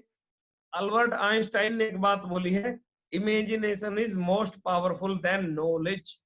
ये अल्बर्ट आइंस्टाइन ने बोली है, नॉलेज से भी ज्यादा। नेपोलियन बोनापार्ट ने बोला है, कल्पना विश्व पर राज करती है। मतलब अगर हमें विश्वास है तो फिर विश्व पर राज हो सकता है। नेपोलियन हिल ने बोला था, इंसान का दिमाग जो सोच सकता है, उस पर विश्वास कर सकता है, उसे पा सकता है। तो ये जो तीनों लोग हैं, नेपोलियन हिल, नेपोलियन बोनापार्ट और अल्बर्ट आइंस्टाइन, ये कौन लोग हैं भाई साहब? ये चप्पल तो नहीं चटकाते घूम रहे इधर उधर गलियों में। ये वो हमारे गली के नुक्कड़ पे बैठे रहने वाले वो ताऊजी तो नहीं है जिनको सारी दुनिया जिन्होंने देखी है बिना पासपोर्ट के। ये कौन है व्यक्ति, आप मुझे बताओ। वो तो मामा नहीं है हमारे जो दिल्ली रहते हैं और नौकरी कर रहे हैं जी, और मामा सब जानते हैं हमारे क्या नौकरी कर रहे हैं। और नौकरी तो बस जो कर रहे हैं कर रहे हैं, लेकिन वो जानते सब और वो मना कर रहे हैं जी, बिल्कुल नहीं करने दे रहे। उन्होंने साफ तौर पे कहा है ऐसे काम चलते ही नहीं, इमेजिनेशन से तो कुछ हो ही नहीं सकता, ये तो कहने की बातें हैं। अब वो मामा जी सही बता रहे हैं, अल्बर्ट आइंस्टाइन सही बता रहे हैं, अब ये हमारे ऊपर डिपेंड करता है हम मानते किसकी। भाई साहब ये चीजें काम करती हैं, करती हैं, करती हैं, मान लो, बिना खर्चे की बातें। और सौभाग्यशाली हूं मैं और सौभाग्यशाली हो आप, ये बात हमें पता चल गई। नहीं तो नहीं पता लगने देते सर लोग, ये सच्चाई नहीं, हमें नहीं पता लगी और ना कभी लगती शायद, क्योंकि अब तो हम दिमाग लगाते ही नहीं इधर। अब ये पढ़ाई लिखाई इससे तो हम छोड़ चुके थे, अब तो लग गए थे अपने काम में। तो मैं यही बताना चाह रहा हूँ, आप इनका विश्वास करें। अपनी मानसिक क्षमता को लेजर बीम की तरह लक्ष्यों पर केंद्रित करें, दिन रात उसी का रट्टा मारना पड़ेगा। लक्ष्यों पे लेजर बीम की तरह लगा दो इस मानसिक क्षमता को जो हमारे अंदर अपरंपार है, बहुत सारी है। अपना चरित्र विकसित करें, ये बताया गया है। बेंजामिन फ्रैंकलिन के बारे में बताया गया है, किशोर अवस्था में वो उद्दंड, मुंहफट, जिद्दी और झगड़ालू थे। उन्होंने फिर फैसला किया कि मैं एक खास गुण अपने अंदर डेवलप करूंगा, संजीदगी का, विनम्रता का, संयम का, अनुशासन का और ईमानदारी का। और डिसीजन किया, संगत में रहे, बुक पढ़ी और कर लिया। और फिर आने वाले समय में बेंजामिन फ्रैंकलिन अमेरिका के संस्थापक राजनेताओं में रहे हैं, बहुत बड़े कूटनीतिक विचारक रहे हैं और बहुत बड़े आविष्कारक रहे। तो जब वो कर सकते हैं तो मैं और आप क्यों नहीं कर सकते? इन चीजों को हमें डेवलप करना होगा और हम करेंगे। आगे बताया गया है, मानसिक तस्वीर देखने के 4 हिस्से हैं। माइंड मूवी पे और डिटेल में हम किसी और मीटिंग में बात कर लेंगे, लीडर मीटिंग में। अभी आप इतना समझो, मानसिक तस्वीर दिमाग में ज्यादा से ज्यादा विजुअलाइजेशन करना, मैं डायमंड बन रहा हूं, मैं डायमंड बन चुका हूं, इन चीजों को 4 चीजों से डिपेंड करेगा, अंतर पड़ेगा। कितनी बार करते हैं, कितने लंबे समय तक रखते हैं दिमाग में बना के, कितनी स्पष्टता से करते हैं और कितनी गहनता से डूब के करते हैं, डूब के विजुअलाइजेशन। एक तो विजुअलाइजेशन ऐसे चलता फिरता हो जाता है, गहरे तक डूब के करना होता है। तो ये तय करेगा कितना बड़ा काम होना है। आगे सुनो, बहुत महत्वपूर्ण बात है, बिल्कुल सारे लोग इस बात को गौर देके सुने। प्रकृति तटस्थ है, तटस्थ होता है जो किसी पक्ष में नहीं है, मतलब वो किधर भी नहीं है, वो तटस्थ माना जाता है ना, किसी पक्ष का नहीं हो जो। तो प्रकृति जो है, ईश्वर जो है, जिसको हम अलग अलग नामों से जानते हैं, कुदरत, भगवान, अल्लाह, जो भी हम मान रहे हैं वो उसी का नाम है। मतलब प्रकृति जो ये ताकत है, ये तटस्थ है। ये इसका मतलब ये है, मानसिक तस्वीर आपको वह देगी जिसकी आप स्पष्टता और गहनता से कल्पना करते हैं, चाहे वो अच्छी हो चाहे बुरी। अगर आप मानसिक तस्वीर बुरी चीजों की बनाएंगे तो प्रकृति उसे भी दे देगी, प्रकृति को इस बात से मतलब नहीं है। और आप अच्छी चीजों की मानसिक तस्वीर बनाओगे तो भगवान जी, प्रकृति उसे भी दे देगी। अभी हमें और जाने अनजाने हम गलत चीजों की तस्वीर बनाते रहते हैं। सर मैं ये बताना चाह रहा हूँ, हम उल्टी सीधी मूवी देखेंगे, उल्टे सीधे हिंसा से भरे हुए सीरियल देखेंगे और चोरी डकैती और ये खून खराबा इन्हें देखेंगे और मानसिक तस्वीर इन्हीं की बना रहे हैं। बेरोजगारी और लफड़ाबाजी चारों तरफ हमारे हो ही रही है, उसको देखने के लिए अलग से प्रयास ही नहीं करना। कमी हम घर से ही देखते हैं, चारों तरफ कमी कमी कमी कमी, और उसी की मानसिक तस्वीर हम बनाते रहते हैं। जबकि मानसिक तस्वीर प्रचुरता की बनाओ, बहुत है, बहुत है, बहुत है, सब कुछ है, सब कुछ है।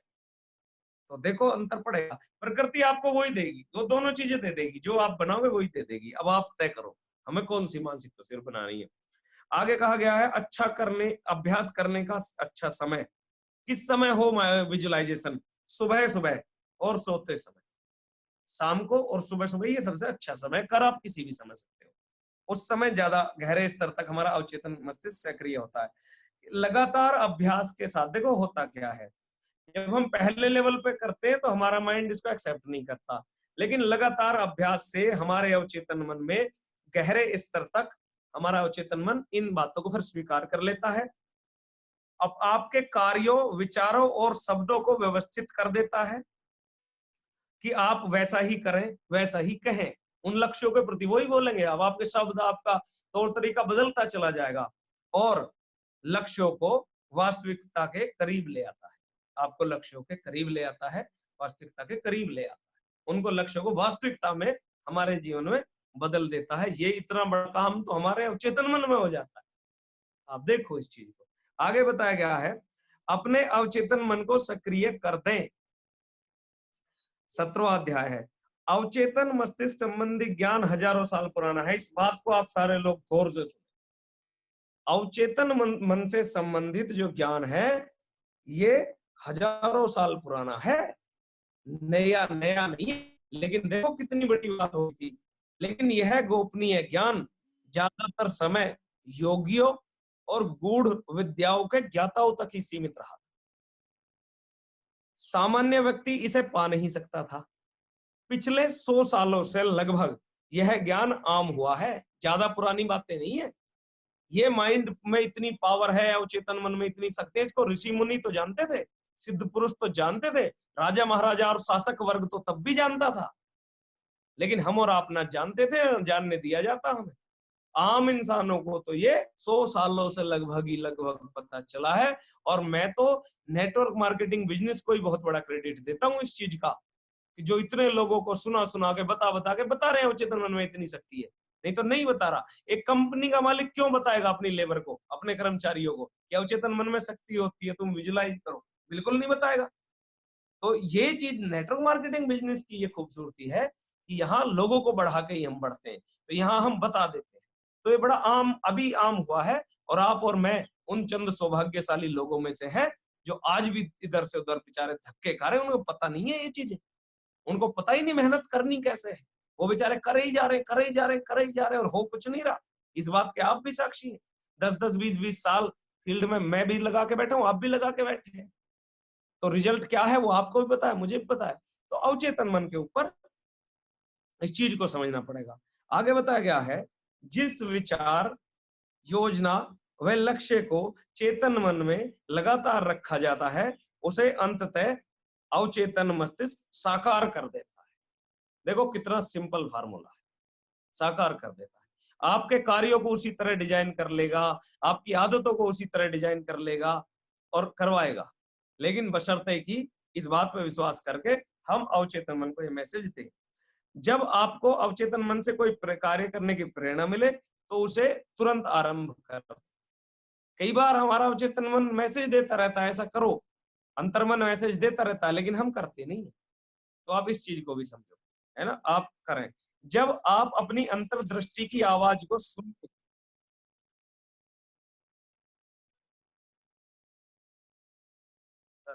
जब आप अपने अंतर्दृष्टि की आवाज को सुनने, वह राजन सर आवाज आ रही है? जी गुरु जी आ रही है, गुरु जी आवाज आ रही है एकदम बढ़िया। जब आप अपनी अंतर्दृष्टि की आवाज को सुनने व अपनी आंतरिक आवाज पर भरोसा करने की नियमित आदत डाल लेते हैं, तो आपको ऐसा महसूस होगा जैसे आपका प्लग किसी ब्रह्मांडीय ऊर्जा के सॉकेट में लगा दिया गया।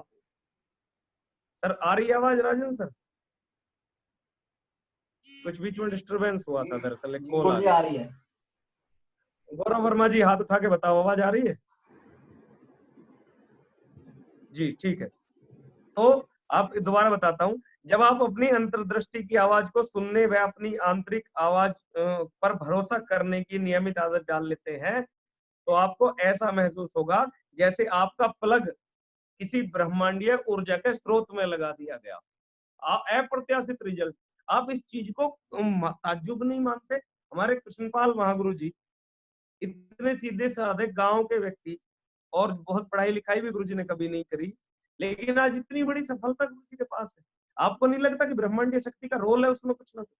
लाल बहादुर शर्मा जी के पास इतने बड़े अचीवमेंट है, जसवीर महागुरु जी के पास इतने बड़े अचीवमेंट होना, एक साधारण प्रतिभा के धनी थे जसवीर महागुरु जी, लेकिन आज असाधारण प्रतिभा के धनी है। नहीं लगता आपको कि ब्रह्मांडीय शक्ति का रोल है इसमें कहीं ना कहीं? और तमाम दूसरे फील्ड से एग्जाम्पल ले लो, नरेंद्र मोदी जी कुछ समय पहले तक अमेरिका उनको वीजा नहीं दे रहा था, और आज अमेरिका का राष्ट्रपति आ रहा है उनके बिल्कुल। तो समझो इस चीज को, ब्रह्मांडीय शक्ति, ये चमत्कार जहां भी आप लोगों को ये चमत्कार दिखाई देते हो, आप समझो, मानो इस बात को, कहीं ना कहीं अवचेतन मन को सक्रिय करके लोगों ने ये बड़ी सफलताएं पाई हैं, और हम भी पा सकते हैं, क्योंकि वो हमारे लिए भी सुलभ है, बशर्ते हम उस पर काम करना शुरू करते हैं। आगे बताया गया है, हर समय लचीले रहे। ये देखो कितना महत्वपूर्ण बिंदु है। टीम वर्क के लिए तो ये सबसे महत्वपूर्ण है। 21वीं सदी में सफलता और खुशी पाने का सबसे महत्वपूर्ण गुण है। वृद्ध शोध के बाद निष्कर्ष निकाला गया कि आप तीव्र परिवर्तन के इस दौर में सबसे महत्वपूर्ण गुण विकसित कर सकते हैं, तो वह है लचीलापन, फ्लेक्सिबिलिटी।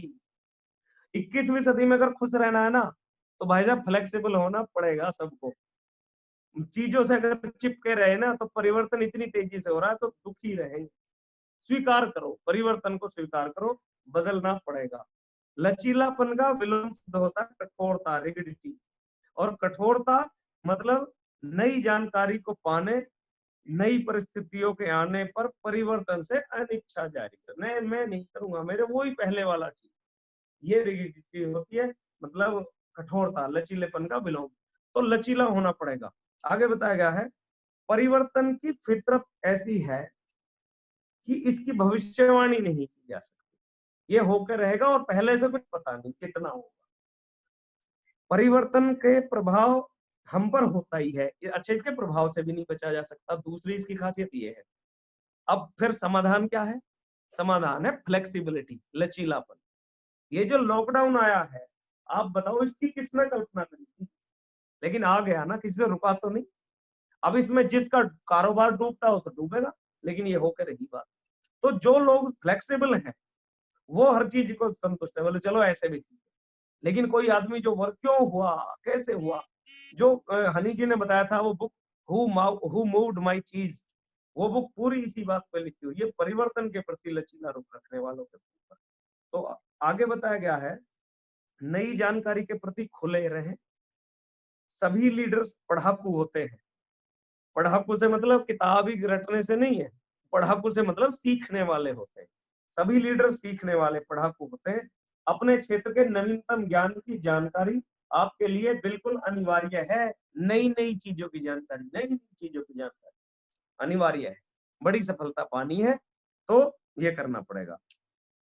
क्या कैसे होगी नई जानकारी? उद्योग से संबंधित पत्रिकाएं पढ़ने से। हमारे बिजनेस में जैसे आप पढ़ सकते हैं प्रगति पथ, इतनी सारी ऑडियो वीडियो महागुरु जी लोगों की है, और तमाम बुक्स। सेमिनार सम्मेलनों में भाग लेकर लोगों के, सफल लोगों के टच में रह करके नई नई जानकारी, हमारे नए नए प्रोडक्ट आए हैं इनकी जानकारी लेकर के। आगे बताया गया है, देखो इस बात को आप सारे लोग अंडरलाइन करें, शक्ति हमेशा उसी के पास होती है जिसके पास सबसे अच्छी और नई जानकारी होती है। तो नॉलेज रेगुलर बेस पे अपडेट करनी पड़ेगी, इसके लिए हमें जागरूक रहना पड़ेगा। आगे बताया गया है हमें लीप फ्रॉग गेम खेलना पड़ेगा, मेंढक की उछल कूद वाला। दूसरे लोग भी, हमारे कंप्यूटर भी तो काम कर रहे हैं, वो भी तो करेंगे कुछ ना कुछ, हमें उनसे ऊंची छलांग लगानी। एक बार अगर दूसरा कोई लगा गया तो निराश नहीं होना, अगली बार उससे ऊंची लगा देनी।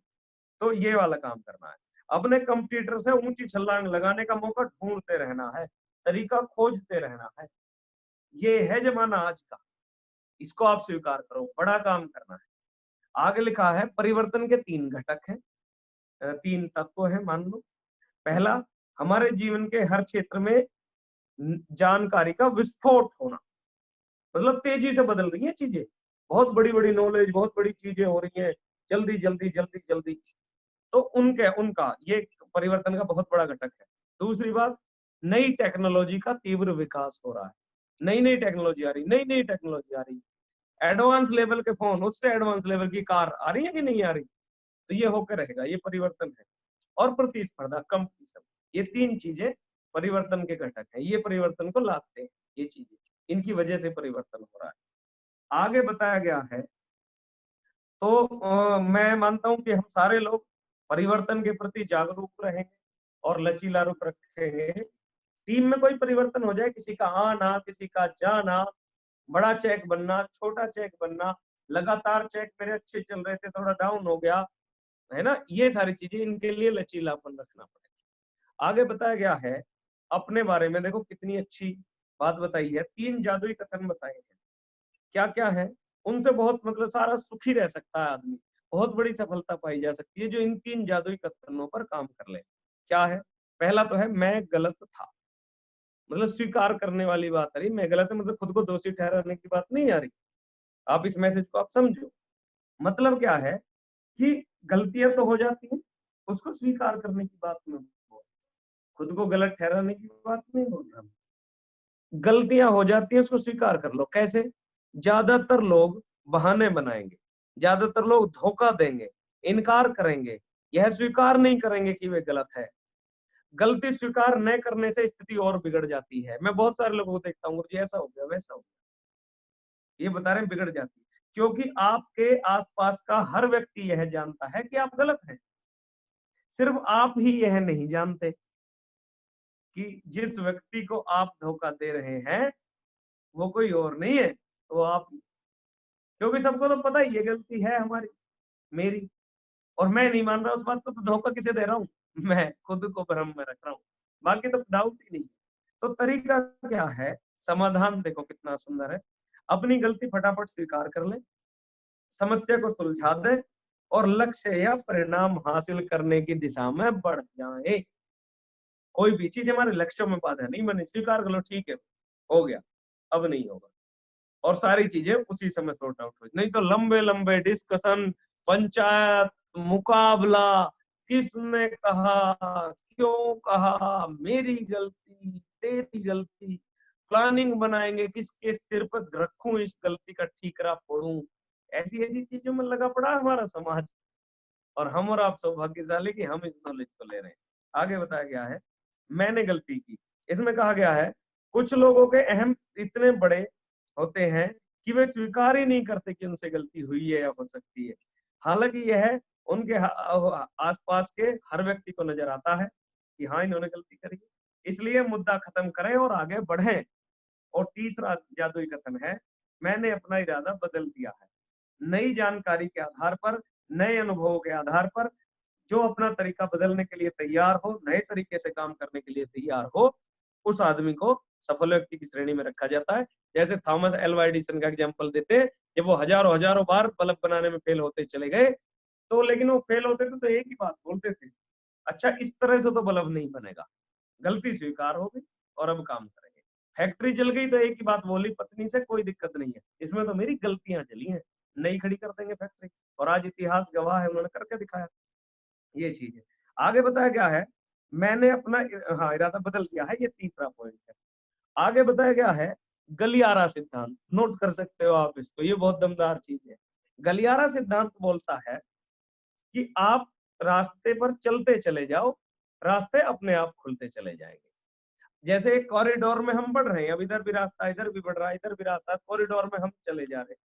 तो जब कॉरिडोर में आगे बढ़ेंगे तो दिखेगा ना इधर वाला भी, इधर वाला भी। और अगर कॉरिडोर के कोने पे खड़े रहोगे तो सीधा तो दिखेगा, आजू बाजू वाले वो रास्ते दिखेंगे ही। तो गलियारे में आप चल पड़ो, रास्ते दिखने शुरू हो जाएंगे, खड़े खड़े नहीं दिखेंगे।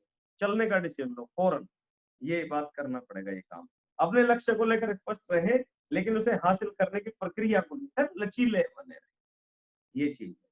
अपने आपको खुले मस्तिष्क वाला, लचीला, शांत, आत्मविश्वासी और जिज्ञासु बनाए। अपने आप को खुले मस्तिष्क वाला, लचीला, शांत, आत्मविश्वासी और जिज्ञासु बनाए। आप तभी नए नए अवसरों और संभावनाओं को देख पाएंगे, पहचान पाएंगे और उन पर काम कर पाएंगे। तो ये गुण अपने अंदर हमें अभी डाल लेना चाहिए। अगला चैप्टर में बात करते हैं, अपनी जन्मजात रचनात्मकता का ताला खोलें। अल्बर्ट आइंस्टाइन ने एक बात बोली है, मतलब ऐसा कहा गया है कि अल्बर्ट आइंस्टाइन ने अपने मानसिक क्षमता का केवल 10 से 15% तक ही यूज करा था, और एक आम इंसान तो अपनी क्षमताओं का 2% ही यूज करता है। अब कोई 2 वाला 4 करने लगे अगर, तो रिजल्ट बड़े होंगे कि नहीं होंगे, दुगने होंगे कि नहीं होंगे। और 6 करने लगे तो भाई साहब, अगर 6 करने लगा ना तो बहुत बड़ा काम हो जाएगा। आप इस चीज को समझो। तो देखो कितनी मानसिक पावर लेके हम ऐसे ही घूम रहे हैं। कहाँ जा रहे हैं जी, 5,000 की मेरी जॉब है और मैं दिन रात लगा पड़ा हूँ उसमें सफल होने में। क्या होगा? ठीक है, मैं उसको बुरा नहीं बोल रहा, लेकिन आज के समय से ठीक है, लेकिन उससे भी उसमें से रास्ता निकाल के आप इतनी बड़ी किसी अपॉर्चुनिटी की तरफ बढ़ो थोड़ा, तो आप ये कुछ बात बने। हम 2% मानसिक क्षमता का इस्तेमाल करके और बाकी चले जाते हैं ईश्वर के पास, हमारा पंच तत्व में विलीन हो जाता है हमारा शरीर। क्या फायदा हुआ जी? तो इसका इस्तेमाल करने के प्रति आज हमें जागरूकता अपनानी पड़ेगी, जागरूक होना पड़ेगा। आगे बताया गया है, रचनात्मकता एक जन्मजात योग्यता है।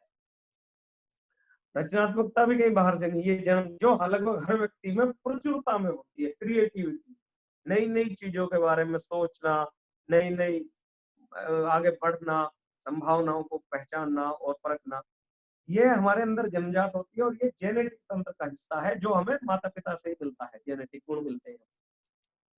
लेकिन आगे इससे दमदार बात लिखी गई है, चाहे मसल पावर हो, मांसपेशियों की शक्ति, चाहे माइंड पावर हो, या तो इसको यूज कर लें, नहीं तो ये खत्म हो जाए। आप देखो जैसे एक हाथ में प्लास्टर हो जाता है हमारे और वो 2-3 महीना रह गया, तो आप देखोगे इस हाथ की मसल कमजोर हो जाती है, सारी मांसपेशियां कमजोर हो जाती है। इसका क्या मतलब है? इसका ये मतलब है कि हमने इसे यूज तो करा नहीं और लगातार काम करते रहते हैं, वर्कआउट जिम करते रहते हैं, तो ये मजबूत हो जाते हैं कि नहीं हो जाती? तो सेम है माइंड पावर। अगर उसको यूज करेंगे ज्यादा से ज्यादा तो वो मजबूत होगी, और उसको छोड़ के रखेंगे ना भाई साहब, तो जंग लगना है उसको। जैसे एक मांसपेशियां कमजोर हो जाती है और मानसिक क्षमता भी कमजोर ही होगी, उसमें कुछ नहीं होने वाला। तो ये बताया गया है, यूज करने से बढ़ती है, तो आप इसको यूज करें। हर समस्या से प्रभावी ढंग से निपटें। समस्या को स्पष्ट रूप से, क्या तरीका है प्रभावी ढंग से निपटने का? देखो समस्याएं आती रहती हैं, आप इसको भी सीरियसली अंडरलाइन करें। समस्या को स्पष्ट रूप से परिभाषित कर ले, पहले तो जाने समस्या है क्या। कई बार हम बिना जाने ही दौड़ पड़ते हैं, आधी अधूरी सोच के ही दौड़ पड़ते हैं, आधी अधूरी का समाधान क्या कर लेंगे? तो पहले पूरी तरह से परिभाषित कर ले, फिर उसके संभावित कारण खोजे, क्यों आई ये समस्या, क्या कारण रहे कि ये समस्या आज आके खड़ी होगी। उसके बाद उसके संभावित समाधान खोजे कि अब इसका समाधान क्या क्या है। इसके बाद उसके परिणाम, उसके जो समाधान से हमें परिणाम क्या हासिल होगा, इस पर भी हमें गौर करनी पड़ेगी, क्योंकि परिणाम मायने रखता है। चीज का तो सफलता और असफलता पॉजिटिव सकारात्मक परिणामों पे तो डिपेंड करती है। तो जैसे एक व्यक्ति ने आकर के बोला डॉक्टर ने कि ऑपरेशन तो सफल रहा, लेकिन मरीज मारा गया, मरीज नहीं बचा। तो ऑपरेशन कैसे सफल रहा? चाहे उन्होंने कितनी शिद्दत से अच्छे ढंग से ऑपरेशन करा हो, लेकिन मरीज बचना था ना मेन मुद्दा। तो इसलिए समाधान भी हमारा वो हो, जो समाधान बहुत सुंदर है लेकिन उसका परिणाम कुछ नहीं है, तो परिणाम केंद्रित समाधान होना चाहिए। पांचवा है, समाधान लागू करने की जिम्मेदारी खुद लें या किसी जिम्मेदार आदमी को सौंप दें। समाधान भी हो गया, रख भी दिया और वो लागू ही नहीं हुआ, क्योंकि जिसको सौंपा था वो तो गैर जिम्मेदार आदमी था, मैंने खुद वो लागू करा नहीं। तो लागू भी करने की जिम्मेदारी लेनी है। ये 5 पॉइंट हर समस्या से प्रभावी ढंग से निपटने के लिए बताए गए हैं इस बुक में। आगे बताया गया है, हर दिन कुछ ना कुछ करें।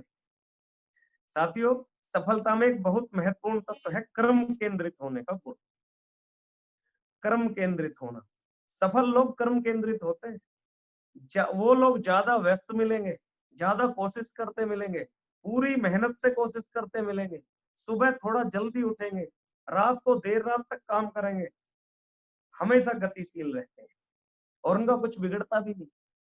बहुत सारे लोगों को उनका, उसमें से मैं भी एक हूँ, सोना हमारे लिए इतना बड़ा मुद्दा था भाई साहब कि अगर नहीं सोए ना, या सुबह 1-2 घंटा पहले उठ गए तो मेरे सर में दर्द होता रहता था, है ना। लेकिन आज मैं बिल्कुल आपको बताता हूँ, मैं सुरजीत महागुरु जी को देख देख के सीखा हूँ, और अब तो ये मैंने अपने ऊपर अप्लाई कर दी। मैं पिछले 1 हफ्ते से तो कंफर्म बता रहा हूँ आपको, पिछले 1 हफ्ते से रोज 4 बजे उठता हूँ मैं, और 4:30 बजे तक तो आप लोगों के पास मेरा विजुअलाइजेशन वाली पोस्ट पहुंच जाती है। और रात को मैं 11, 11:30, 12 तक भी सो जाता हूँ, 11 भी सो जाता हूँ, 11:30, 11 से पहले कभी नहीं सोता। कितने घंटे होते हैं जी? ये बैठते हैं लगभग 11 से 4 बजे तक, माने 5 घंटे। 5 घंटे सोना और पूरे दिन में फिर सोना पॉसिबल है? पॉसिबल है, मैं आपके सामने बैठा हूँ। ग्रेट महागुरु जी सुरजीत सर इससे भी कम सोते हैं। तो ये क्या है? ये प्रैक्टिस है। आपने मान लिया तो हो जाएगा, जबरदस्ती नहीं है किसी के लिए।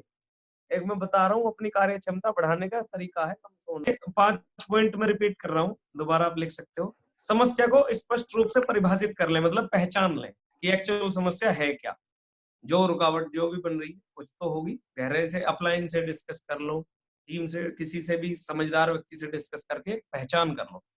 फिर संभावित कारण खोजो, क्यों आई है ये समस्या। कोई ना कोई कारण होता है ना हर समस्या के, हर कोई अच्छी बात बुरी बात सबके पीछे कारण होता है, कारण खोजो। फिर उसके संभावित समाधान खोजो, लिखो इन चीजों को। इसके बाद उस समाधान करने के बाद जो परिणाम आएगा उसको क्या हासिल क्या होगा उसको देखो, और उसके बाद समाधान को लागू करने की जिम्मेदारी लो कि लागू भी होना चाहिए। कई बार समाधान हो गया और लागू ही नहीं हुआ। तो ये 5 तरीके हैं समस्या से प्रभावी ढंग से निपटने के। आगे बताया गया है, 20वां चैप्टर है, हर दिन कुछ करें, कुछ ना कुछ हर दिन करें। सफलता के लिए सबसे महत्वपूर्ण तत्व है कर्म केंद्रित होने का गुण। काम करना पड़ेगा हर हाल में। और इस बिजनेस में नहीं, आप सारे मेरे बड़े भाई, छोटे भाई बहनों, मैं सबको बता दूं, काम तो हर हाल में इस जिंदगी में करना पड़ेगा। आप किसी भी फील्ड में चले जाना, और इससे ज्यादा करना पड़ेगा। यहाँ तो कुछ समय का है, उसके बाद तो लग्जरी लाइफ है, उसके बाद तो तमाम मान सम्मान, इतना पेडिफिकेशन, प्रमोशन, 2-2 लाख रुपए हफ्ता, 4-4 लाख रुपए हफ्ता के चेक हैं, जगवार BMW खा रहे हैं। नहीं तो दूसरी जगह तो काम ही काम है, काम ही काम है, काम ही काम है, और लास्ट में दोषारोपण है। बच्चे तुम्हें दोष देंगे, तुम बच्चों को दोष दोगे। ये जीवन सच्चाई बता रहा हूं मैं अपने अनुभव से, एक पर्टिकुलर किसी व्यक्ति विशेष के बारे में नहीं मैं बोल रहा। मैंने यही देखा है समाज में। मैंने अपने टीचर डिपार्टमेंट में कितने लोगों को देखा है। मैंने ऐसे ऐसे एग्जाम्पल देखे हैं अपने जीवन में कि लोगों ने नौकरी के लिए अपने माता पिताजी को शमशान तक पहुंचा दिया। बुढ़ापा इतना इतना खराब देखा है मैंने टीचर्स का, और अपने आप में सफलता में वो फटे मरे जा रहे हैं। बोले मैं सफल हूं, कोई सफल नहीं। संस्कार बहुत बड़ा मुद्दा है। पैसा कमाना एक मुद्दा है, मैं मानता हूँ, पैसा तो खाते तो सब रोटी है, लेकिन इस बिजनेस के साथ हम संस्कार भी लाते हैं। तो हमें कर्म केंद्रित हो जाना चाहिए। कुछ समय का ही गेम है, मान लो इस बात को, मजा आ जाएगा। तो फौजी साहब बोल रहे हैं कम से कम वजन लेके तो नहीं भागना पीठ पे, 20 किलो की राइफल। सर एक बार अनम्यूट कर दो अरुण फौजी साहब को। वो 20 किलो का वजन और 5.5 किलो की राइफल। फौजी साहब जय हो माँ गुरु जी, चरण स्पर्श माँ गुरु जी। बता देना सर फौज की कार्य प्रणाली। माँ गुरु जी सबसे पहले तो धन्यवाद माँ गुरु जी, आपका तो चेहरा देख के आंख भी खुल जा, दिल भी खुल जा, चेहरा सब कुछ हो जा माँ गुरु जी। बहुत बढ़िया। एक तो बहुत ही मैं सौभाग्यशाली हूँ, आपके मुख से जो ट्रेनिंग सुन रहा माँ गुरु जी, एक बात नोट कर रहे हैं माँ गुरु जी। और माँ गुरु जी आप तो मौका दे ही देते हो माँ गुरु जी, छोटी मोटी मीटिंग में बोलने का, और किसी भी बड़ी में, हर में आपने मौका दिया। बहुत बड़ी है सर ये मीटिंग। हाँ, और आप और बड़ी हो गई, आप हो इसमें, है ना। आम जिंदगी और जो माँ गुरु जी खास जिंदगी में बहुत ही फर्क है। आप तो बताते ही हो, कम से कम पिट्ठू लगा के तो कमर पे नहीं भागना, ना पूंछ लगा के भागना। 14 किलो की लग जाता है, और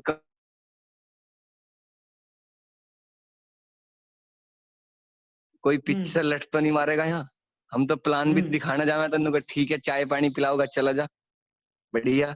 लेकिन इतनी प्रॉब्लम 40-40 किलो की, 40-40 किलोमीटर की क्रॉस कंट्री तो नहीं दौड़नी पड़ती फर्स्ट आने के लिए। जो बुढ़ापे में भी गोड्डे चिस्से आंख है, बच्चे भी नुका फंडा क्या है तेरा है। तो माँ गुरु जी इससे तो आसान कोई काम नहीं है। बहुत बहुत धन्यवाद माँ गुरु जी। कह रहे थे हमारे राधे श्याम फौजी जी छत्तीसगढ़ से जो लीडर हैं, वो कह रहे थे उनकी कहीं कमांडो ट्रेनिंग हुई थी, तो उनको इस तरह एक टास्क दिया गया कि उन्हें वो पकड़ लिया, दुश्मन देश ने बंदी बना लिया है तुम्हें। और बोल रहे कि इतनी पिटाई करी थी हमारी फौज नहीं, मतलब ट्रेनिंग का हिस्सा था ये, इतनी पिटाई हुई थी कि हम बेहोश हो गए थे मारते मारते, इतना मारा था।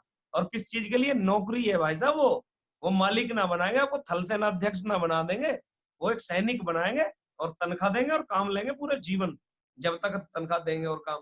तो इन सारी चीजों का ऐसी है माँ गुरु जी। बहुत बहुत धन्यवाद सर। माँ गुरु जी धन्यवाद, आपका धन्यवाद बहुत बहुत माँ गुरु जी। अच्छा, तो हमें कर्म केंद्रित हो जाना चाहिए, मुझे ऐसा लगता है। अब एक एक काम के लिए बुक पढ़ने के लिए बोला जा रहा है, पढ़ लेनी चाहिए, नोट्स में बना देना चाहिए। थोड़े दिन के लिए मेहनत है, और ये भी कोई बहुत बड़ी मेहनत नहीं है, इससे ज्यादा मेहनत तो हम समाज में कर रहे हैं, और उससे बहुत कम पैसों में कर रहे हैं। तो ये हमें समझ लेना चाहिए, बहुत बड़ी जो है सफलता हमारा इंतजार कर रही है। तो सफल लोग कर्म केंद्रित होते हैं, ज्यादा व्यस्त होते हैं, ज्यादा कोशिश करते हैं, पूरी मेहनत से कोशिश करते हैं, सुबह थोड़ा जल्दी उठते हैं, शाम को थोड़ा देर से सोते हैं, और हमेशा गतिशील रहते हैं। और असफल लोगों की सुनो, ये भी बड़ा जरूरी है सुनना। असफल लोग मौका मिलते ही तो काम छोड़ देते हैं, लंच ब्रेक के चक्कर में लगे रहेंगे, कॉफी ब्रेक के चक्कर में लगे, और हम भी उन्हीं का हिस्सा थे। अब से पहले मैं सबको ही शामिल रख रहा हूँ उसमें, मैं तो खुद को रख रहा हूँ। आप दिन हाँकेंगे कि जब मैं ऑफिस से बाहर होता हूँ तो मैं एक काम के बारे में सोचता भी नहीं, और तुम घुसे रहते हो। मैंने अपने विभाग में कई टीचर्स को ऐसा कहते सुना कि मैंने आज तक एक हरफ नहीं पढ़ा है, पता नहीं इसमें क्या तारीफ मान रहे हैं लोग। तो ये कोई बढ़िया काम थोड़ी ना है, लेकिन बोल देते हैं ऐसे लोग। तो ऐसे लोग भी हैं समाज में और आपके आसपास भी होंगे, तो कभी भी उनको रोल मॉडल नहीं मान लेना आप लोग। मैं बता रहा हूँ, भले ही उनका आज ठीक हो लेकिन भविष्य तो बिगड़ेगा, ये तय है। तो हमें कौन सी श्रेणी में होना है ये हमें आज तय कर लेना चाहिए।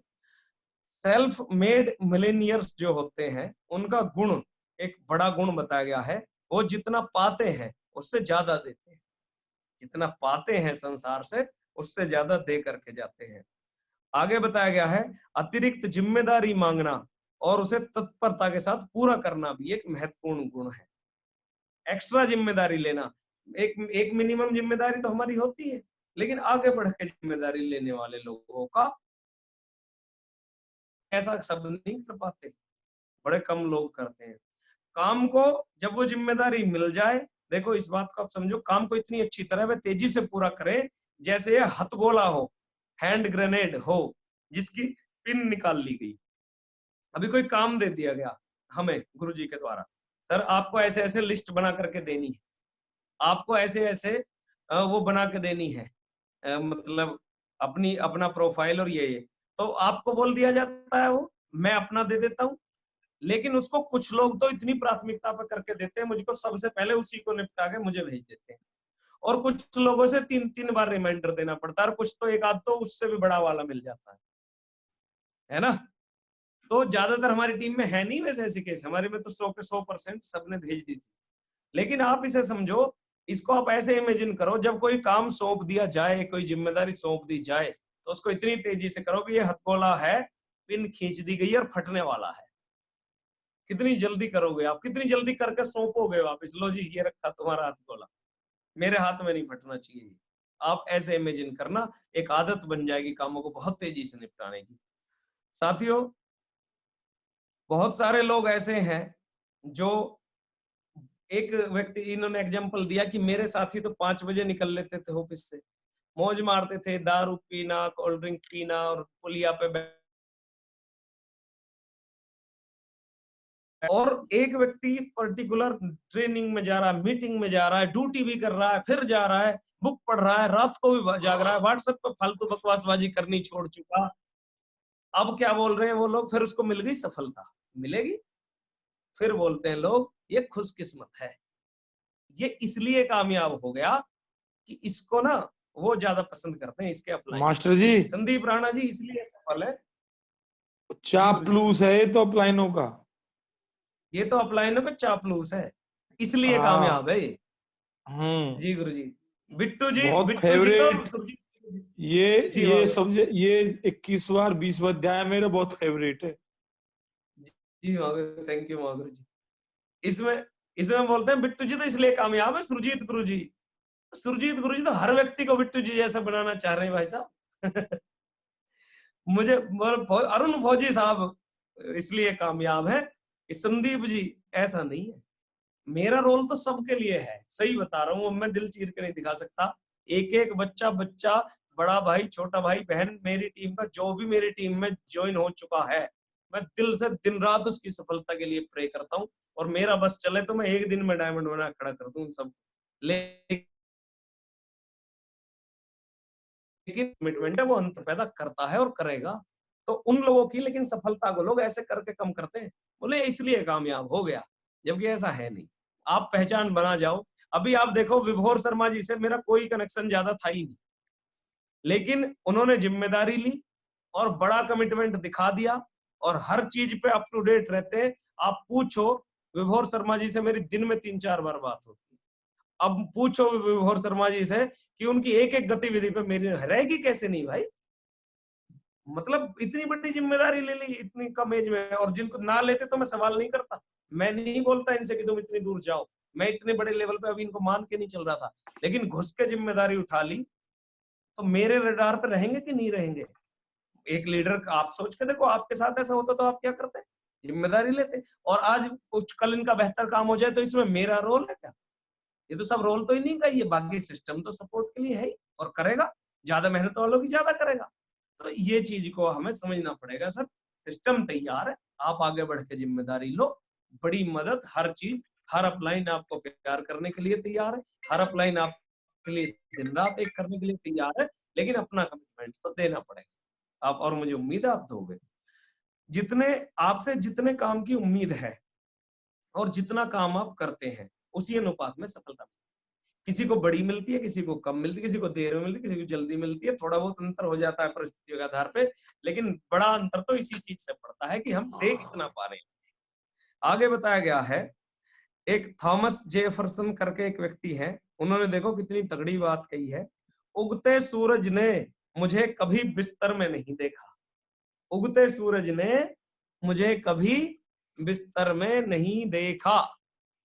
इस बात को भी आप लिख लो, कहीं पूरे जीवन में काम आएगी, है ना, और अभ्यास कर लो इसका, पॉसिबल है ऐसा, बहुत लोग करते हैं, बहुत सुबह सुबह उठते हैं लोग।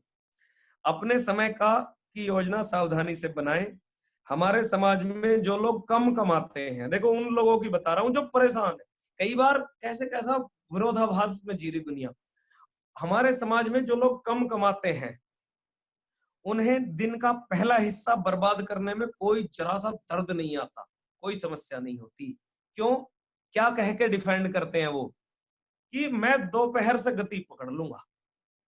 सुबह का हिस्सा समय खराब इसलिए कर रहे हैं कि दोपहर से मैं धुआं उठा देता हूँ, दोपहर बाद में फिर उठा देता हूँ रंग, और सुबह सुबह में लेट आऊं, 10-11 बजे तक व्हाट्सएप में घुस रहा हूँ। तो आप समझो, इन्होंने लिखा है, इसमें एक भी मेरा शब्द नहीं है। मैं कोई सोचे कि मेरे बारे में बोल रहे हैं, आप लोग तो सारे करदमदार हो, लेकिन कोई सोच जाए ऐसा तो मैं स्पष्ट बता दूं, आप कहो तो मैं बिल्कुल बुक से पेज नंबर के हिसाब से बता दूं। और ये मैंने नहीं लिखी, ये बुक में बिल्कुल विनम्रता के साथ दोनों हाथ जोड़ के बोल रहा हूँ, ये बात इसमें लिख रही है, ये मैं किसी व्यक्ति विशेष के बारे में नहीं बोल रहा। आधा हिस्सा बर्बाद इसलिए करेंगे कि बाद के हिस्से में धुआं उठा देंगे, पहले 2-3 हफ्ते इसलिए बर्बाद करेंगे कि महीने के आखिरी 2 हफ्तों में कर देंगे, पहले 2 महीने इसलिए बर्बाद कर देंगे कि टारगेट का तीसरे महीने में ही कर दूंगा गुरुजी, अभी तुम कुछ दिन छोड़ दो बस मुझे, फिर मैं कर दूंगा। और वो कहीं ना कहीं खुद को ही धोखा दे रहे हैं, किसी को नहीं दे रहे। ऐसा होता रहता है। हम भी करते थे ऐसी गलती, हमने भी करी है, लेकिन गलती करना बुरा नहीं है, उसको सुधार ना करना बुरी बात है। तो ये चीज है। आगे बताया गया है 21वें अध्याय में, सफल होने तक जुटे रहें। देखो आखिरी है ये चैप्टर और महत्वपूर्ण है, सफल होने तक जुटे रहें। अपने जीवन में हर महान सफलता लगन का परिणाम है, अपने जीवन में हर महान सफलता लगन का परिणाम है, लगन चाहिए। डर पर विजय पाकर आप साहस, अडिग आत्मविश्वास की आदत विकसित कर लेते हैं। सही है जी। तो आपके लिए संभावनाओं का बिल्कुल नया संसार खुल जाता है। डर पर विजय पानी पड़ेगी, साहस, अडिग रहना और आत्मविश्वास की आदत विकसित करनी पड़ेगी, तो आपके लिए संभावनाओं का बिल्कुल नया संसार खुल जाएगा। आगे फ्रैंकलिन डी रूजवेल्ट ने बताया है, हमें सिर्फ एक ही चीज से डरना चाहिए और वह है स्वयं डर। हमें डर से डरो, डर को निकाल के फेंक, और फिर किसी चीज से डरने की जरूरत, लेकिन डर को निकाल के फेंक दो, डर से डर दो। डर नहीं होना चाहिए, अगर डर है तो गलत बात है, डर को निकालो। और निकालने के इसमें तरीके भी बताए, खाली ऐसे ही नहीं बोलते निकाल दो और फेंक दो, ऐसे कैसे निकल जाएगा डर, देखो तरीका बताया है। सफलता के लिए हर कौशल की तरह साहस की आदत भी सीखी जा सकती है, साहस भी सीखा जा सकता है। देखो कितनी मजे की बात है। मुश्किल को जीवन का अनिवार्य हिस्सा मानकर इसकी उम्मीद करें, मतलब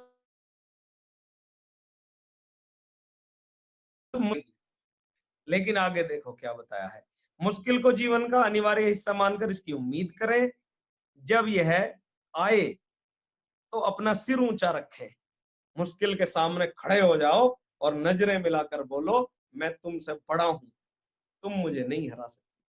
देखो कितनी दमदार बात, कितने सरल शब्दों में कही। मुश्किल तो अनिवार्य रूप से आएगी, लेकिन जैसे ही मुश्किल आए उसकी आंख में आंख डाल के बोलो, मैं तुझसे बड़ा हूं, तू मुझे हरा नहीं सकती। और डर की जड़ें कहां से निकलती हैं, इस पे भी इन्होंने बताया गया है। डर की जड़ें हमारी बचपन की कंडीशनिंग में होती हैं। कई बार हमारे माता पिता में से या तो एक व्यक्ति या कई बार दोनों के द्वारा करी गई विनाशकारी आलोचना हमारे डर का कारण रहती है। आप इस चीज को सारे लोग समझें, और जो एज ए अभिभावक, एज ए पेरेंट्स हम जो हैं, हम जरूर समझे इस बात को। अपने बच्चों की जो हम नकारात्मक आलोचना करते हैं ना, बिना वजह की भी और वजह की भी, वो बच्चों में डर पैदा करती है, और वो पूरे जीवन के लिए हम दीर्घकालीन नुकसान दे रहे हैं बच्चे को, उनकी आलोचना कर करके, उनकी हर चीज पे टोका टाकी, तू गलत है, तू नालायक है, तू बेकार है, तुझसे कुछ नहीं होगा, शर्मा जी के लड़के को देख, वर्मा जी की लड़की को देख, और तू बेकार है। ये हमारे होता आया है, और ये गलत है भाई साहब। आज से इसमें पूर्ण विराम लगा दो सारे लोग, बच्चों की तारीफ करनी शुरू करो, देखो बहुत बड़ा स्वरूप निकल के आएगा। तो ये चीजें हमारे साथ भी हुई है बचपन में। अब वो तो पीछे जाके तो सही हो नहीं सकती, अब से आगे कैसे सही होनी है उसका तरीका बताते हैं। बताया गया है इस बुक में, संभावित आलोचना के बारे में हम कई बार ज्यादा संवेदनशील हो जाते हैं। दूसरा एक कारण डर का ये भी है, पहला तो बचपन की दिक्कत है, और दूसरा है भविष्य में संभावित आलोचना। जो संभवतः मेरी आलोचना इस चीज में हो सकती है, लोग क्या कहेंगे, लोग तो बुरा बुरा बोलेंगे ना, अनुमान लगा लिया, बोला किसी ने नहीं है अभी, और उससे पहले ही घबराने लगते हैं। हम हर उस चीज को करने से बचते हैं जिसे कोई दूसरा नापसंद करता है। देखो कितनी बड़ी बात है। हम हर उस चीज को करने से घबराते रहते हैं जिसको कोई दूसरा आदमी नापसंद, मेरा पड़ोसी पसंद नहीं करता, मेरा मामा पसंद नहीं करता, मेरा कोई क्या कहेगा, ये मोहल्ले वाले क्या कहेंगे, ये मेरे दुश्मन तो हंसेंगे। अरे उनके हंसने से मैं अपने काम कैसे बंद कर देता हूँ, ये कहाँ की अक्लमंदी है। और लेकिन ये सच्चाई है, हम दूसरे क्या कहेंगे इसके आधार पर बहुत सारे कामों पर हाँ या ना करते, और ये बहुत मुख्य समस्या है हमारी। तो आगे बताया गया है, डर और अज्ञान साथ साथ चलते हैं, है ना। अब डर का समाधान बताया है, डर का समाधान बताया है, डर और अज्ञान हमेशा साथ साथ चलते रहते हैं, लेकिन समाधान ये है कि अज्ञान को मिटा दो, डर मिट जाएगा, ज्ञान आएगा, नॉलेज बढ़ाओ, एक्सपर्ट बनो, डर दूर चला जाएगा। डर तो आपको साइकिल चलाने में भी लगता था, डर तो आपको कार चलाने में भी लगता था, लेकिन फिर उसके बारे में जाना, समझा, और फिर चलाना शुरू कर दिया। और आज क्यों नहीं लगता आपको डर, बाइक चलाने में, कार चलाने, अब क्यों नहीं लगता डर, कहाँ चला गया वो डर। तो network marketing business, direct selling business में भी जो ये डर है ये अस्थायी है। इस पे विजय पाने का एक ही तरीका है कि इसकी पूंछ उखाड़ दो उसी काम की जिससे डर लगता है। देखो डर सबको लगता है, ऐसा नहीं है कि मुझे या तुम्हें ही लगता है, ये सबको लगता है। मार्क ट्वेन ने बोला है, साहस डर का प्रतिरोध है, उस पर विजय है, डर की अनुपस्थिति नहीं।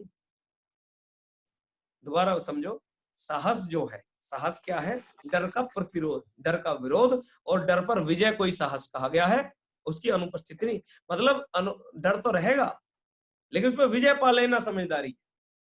डर सबको लगता है पर साहसी लोग उस पर विजय पा लेते हैं, सिंपल भाषा में ऐसे।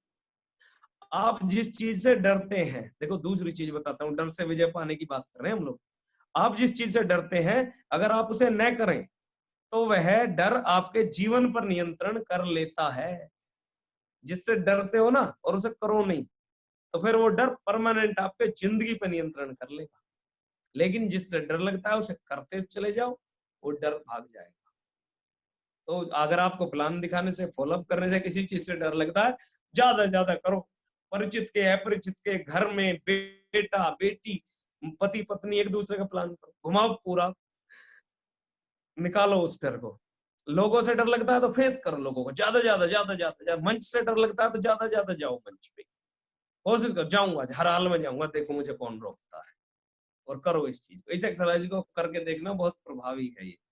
आगे बताया गया है, लगातार साहसिक व्यवहार का अभ्यास करके उसे अस्थायी बनाया जा सकता है। साहस वाले व्यवहार की प्रैक्टिस करो, एक्टिंग करो साहसी होने की, और धीरे धीरे वो व्यवहार स्थायी बन जाए और डर पे हमें जीत मिल जाएगी। आगे बताया गया है, कर्म ही सब कुछ है। सच्चाई यह है कि इस सारी सलाह और ज्ञान से आपका कोई भला नहीं हो सकता। देखो बहुत मुद्दा है और सारी बात का निचोड़ है इसमें, हमने 2 ट्रेनिंग्स में इसकी बात करी है। कर्म ही सब कुछ है, सच्चाई यह है आपकी सारी सलाह और ज्ञान से आपका कुछ भला नहीं हो सकता जब तक कि आप सीखी हुई बातों पर अमल नहीं करते हैं। जब तक आप सीखी हुई बातों पे अमल नहीं करते, कितनी भी नॉलेज हमारा कुछ भला नहीं कर पाएगी।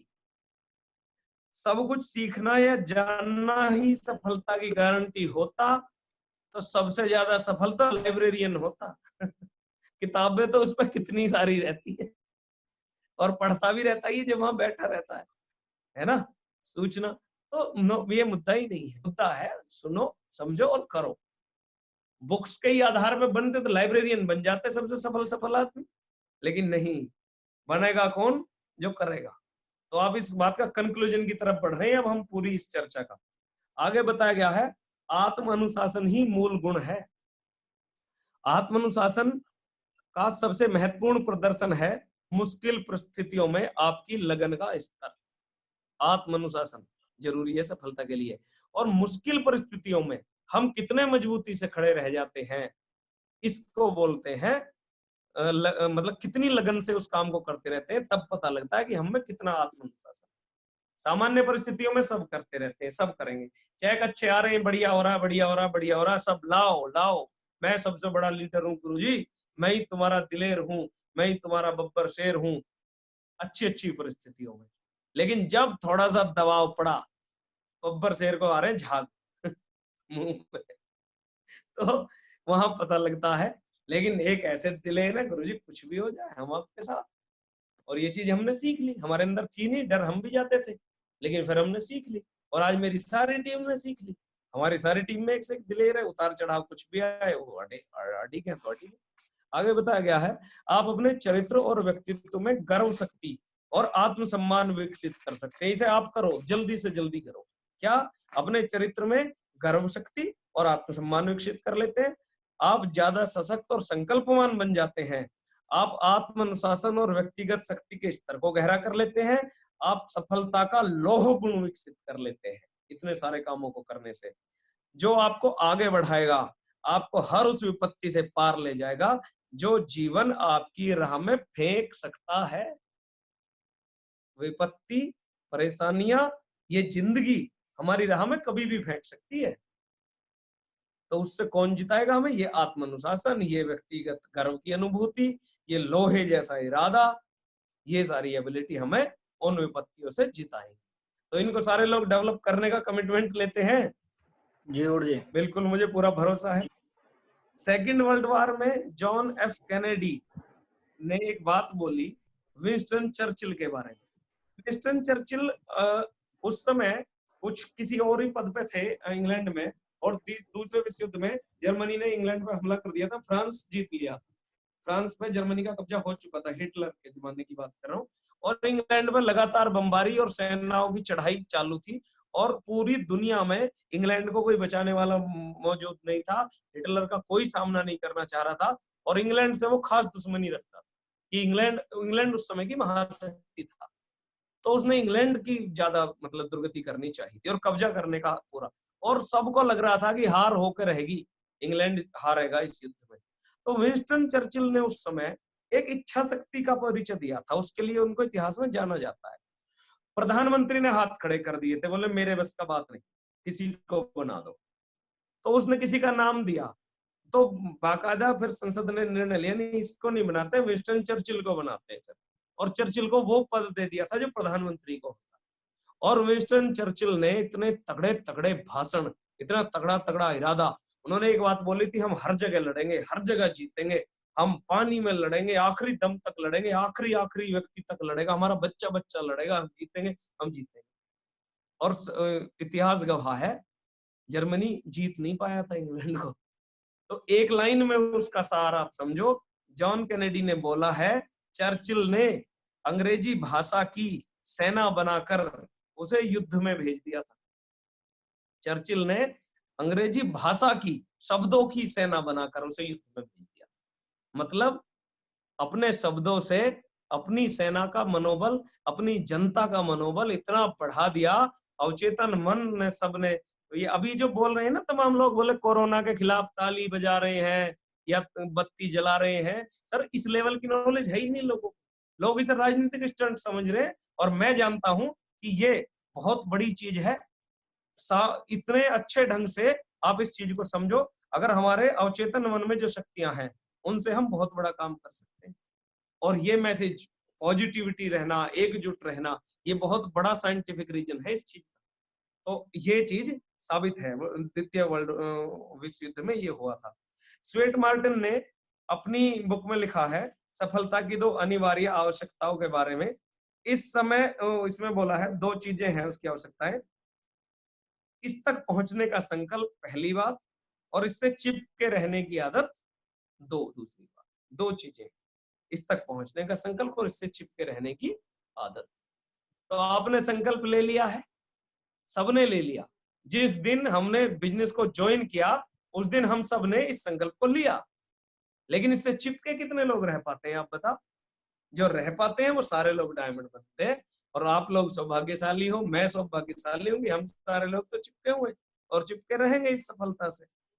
आगे बताया गया है, अल्बर्ट हबार्ड ने बोला है, कोशिश छोड़ने के सिवाय कोई और असफलता नहीं है। असफलता तब होती है जब हम कोशिश छोड़ देते हैं। कितनी बार फेल हो जाए, अगर हमने कोशिश नहीं छोड़ी है तो हम फेल नहीं हुए। तो देखो कितनी बड़ी बात बोली है, असफल कोशिश छोड़ने के सिवाय कुछ और असफलता है ही नहीं। तो सफलता की गारंटी बताई गई है, अजय इच्छा शक्ति, काम में जुटे रहने की इच्छा, तब भी जब आपके भीतर की हर चीज रुकना चाहे, आराम करना चाहे, पीछे लौटना चाहे और दूसरा काम करना चाहे, तो तब भी डटे रहना सफलता की गारंटी है भाई साहब।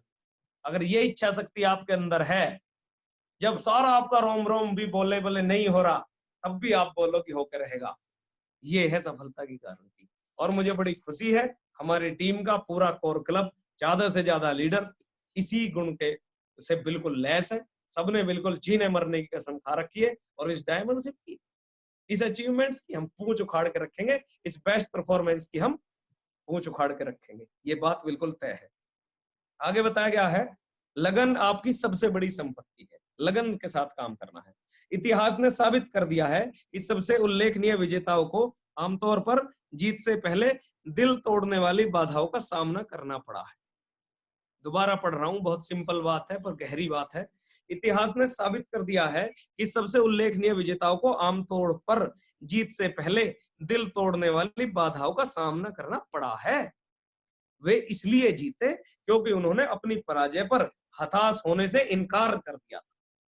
और हम 2-4 लोगों के प्लान हाँ हो गई ना हो गई, हाँ हो गई तो खुश हैं, 2-4 लोगों ने ना बोल दिया तो हम टूट जाते हैं। हम बड़ी सफलता के लिए नहीं है। अरे क्या फर्क पड़ता है, इतनी दुनिया है, सर लोग इंतजार कर रहे हैं, कहाँ आप विश्वास तो करो, कुछ दिन का कमिटमेंट निभाओ तो सही, गहरे विश्वास के साथ आप काम करो तो सही, बिल्कुल होकर रहेगा। आगे बताया गया है, हमारी सर्वश्रेष्ठ कोशिशों के बावजूद निराशा और विपत्तियां सामान्य तथा स्वाभाविक है। हम सर्वश्रेष्ठ कोशिश कर रहे हैं, उसके बावजूद भी ये स्वाभाविक है कि हमें निराशा भी मिल जाए और कुछ विपत्तियां भी आ जाएं। ये जीवन के ऐसे हिस्से हैं जिनसे बचा नहीं जा सकता। आप अपने लिए जितने भी ज्यादा ऊंचे और चुनौतीपूर्ण लक्ष्य बनाओगे, उतनी ही ज्यादा निराशा और उतनी ही ज्यादा विपत्तियां मिलेगी। आप सोच के तो देखो, आपने 8 लाख रुपए महीना, 16 लाख रुपए महीना कमाने का प्रण लिया है भाई साहब, आप विपत्ति क्यों आएंगी आपके सामने? एक वॉचमैन जितनी विपत्ति क्यों आए? थोड़ी ज्यादा आ जाए तो क्या नुकसान है? एक किसान जैसी क्यों आए? उसको तो खाना कमाना है। एक पुलिस वाले की जितनी क्यों आए? हालांकि उनके सामने ज्यादा आ जाती है कई बार, लेकिन हम स्वीकार करें ना, आएंगी भाई। हम लाखों रुपए महीना कमाने जा रहे हैं, हम कैसे मान लेंगे? एक दुकान खोलो, नहीं आती क्या? आप बताओ कहाँ नहीं आती? इसमें भी आएंगी, इस चीज को आप स्वीकार कर ले। इतनी नहीं आएंगी, लेकिन जो भी आती है छोटी मोटी, आप उसको सच्चे मन से स्वीकार करें, भगवान का धन्यवाद करें और उसकी आंखों में आंखें डाल के बोले कि मेरा कद तुझसे बड़ा है, तू मुझे हरा ही नहीं सकता। हर विपत्ति के आंखों में आंख डालकर ये बोलने का आप कमिटमेंट आज लेंगे, तब मैं इस ट्रेनिंग को सफल मानूंगा, इस सारे डिस्कशन को तब मैं सफल मानूंगा। आगे मैं बढ़ना चाहता हूँ। विपत्ति वह इम्तिहान है जो आपको सार्थक चीज हासिल करने की राह में देना ही होगा, हर हाल में देना होगा। ये एक इम्तिहान है। ठीक है राजन सर, कंप्लीट हो गया। आपकी महानतम सफलताएं लगभग हमेशा उस बिंदु से एक आगे मिलती हैं, एक पॉइंट होता है, उससे जस्ट आगे फिर हमारी सफलता है। वो पॉइंट वो होता है जहां आपके भीतर की हर चीज मैदान छोड़ने को कहती है। सारे लोग इस बात को समझें, जहां से आप उनके अंदर की सारी चीज मैदान छोड़ने की पुकार कर रही हो और आप वहां से थोड़ा सा आगे बढ़ जाओ, तो वो पॉइंट होता है जहां से थोड़ा आगे आपकी सफलता खड़ी। और मुझे बड़ी खुशी है कि हमें इतनी सारी नॉलेज इसी लेवल पे मिल गई। हमारे सामने तो खैर ऐसी इस बिजनेस में कोई ज्यादा बड़ी विपत्तियां है नहीं, लेकिन हम प्रण लेते हैं कि ऐसा कोई भी मोड़ आएगा हम उससे आगे बढ़ के अपनी सफलता को चुनेंगे, उससे पीछे हटके अपने चेहरे पे, अपने माथे पे पराजय का ठप्पा नहीं लगाएंगे। इस जीवन में ये बिल्कुल संकल्प है हमारा। आगे बताया है, हौसला कभी न छोड़े, क्योंकि यही वह जगह है और समय है जहां से परिस्थितियों का रुख बदलेगा। आज से ही बदलेगा, आप विश्वास रखो। हर दिन कभी भी टर्निंग पॉइंट साबित हो सकता है, हर मिनट टर्निंग पॉइंट साबित हो सकती है। आप यहाँ से जाओगे, आपकी टीम में 2 ऐसे बब्बर शेर ज्वाइन हो सकते हैं जो पूरा कमिटमेंट ले लेंगे आपको ट्रिपल डायमंड वीनस बनाने का। वो कल भी आ सकते हैं, वो आज भी आ सकते हैं, वो 1 महीने बाद भी आ सकते हैं। अपलाइन आपके साथ है, सिस्टम आपके साथ है और आप खुद आपके साथ हो। आपसे बड़ी ताकत कौन है? आपको अगर आपने पहचान लिया है तो आपसे बड़ी ताकत इस दुनिया में कोई है नहीं, और आपने अगर कदम बढ़ा दिया है तो इस दुनिया की कोई ताकत रोकने वाली पैदा नहीं है। साथियों, बस एक आखिरी लाइन के साथ मैं समाप्त करता हूं। आज ही कर्म करें, अभी से शुरू करें इन चीजों पे अमल, वो लोगों को मैं सच्चा लीडर मानूंगा और वो लोगों को ईश्वर कहीं ना कहीं अपनी उस डिवाइन पावर से जरूर नवाजेंगे, जो इन बिंदुओं पर चल करके अभी से अभी कमिटमेंट लेगा कि अब से पहले मेरे जीवन में क्या हो रहा था वो अज्ञान था मेरा, लेकिन अब मुझे अपनी पावर का पता चल गया है, तौर तरीके पता चल गए, अब सफल होने से मुझे कोई रोक नहीं सकता। साथियों, यही मैं आप लोगों से उम्मीद करता हूँ। इन्हीं शब्दों के साथ, इसी अपेक्षा के साथ आप सारे लोग आज संकल्प लेंगे कि हर एक काम को आप जिम्मेदारी से करेंगे। सफलता ये आप ही के लिए बनी है, आप ही वो मास्टरपीस है, ईश्वर की सर्वश्रेष्ठ कृति, जो दुनिया की बड़ी से बड़ी सफलता, बड़े से बड़े नाम मान सम्मान कमाने के लिए बने हैं। इन्हीं शब्दों के साथ मैं अपनी वाणी को विराम देता हूँ। Thank you, wish you all the best, go diamond, thank you very much.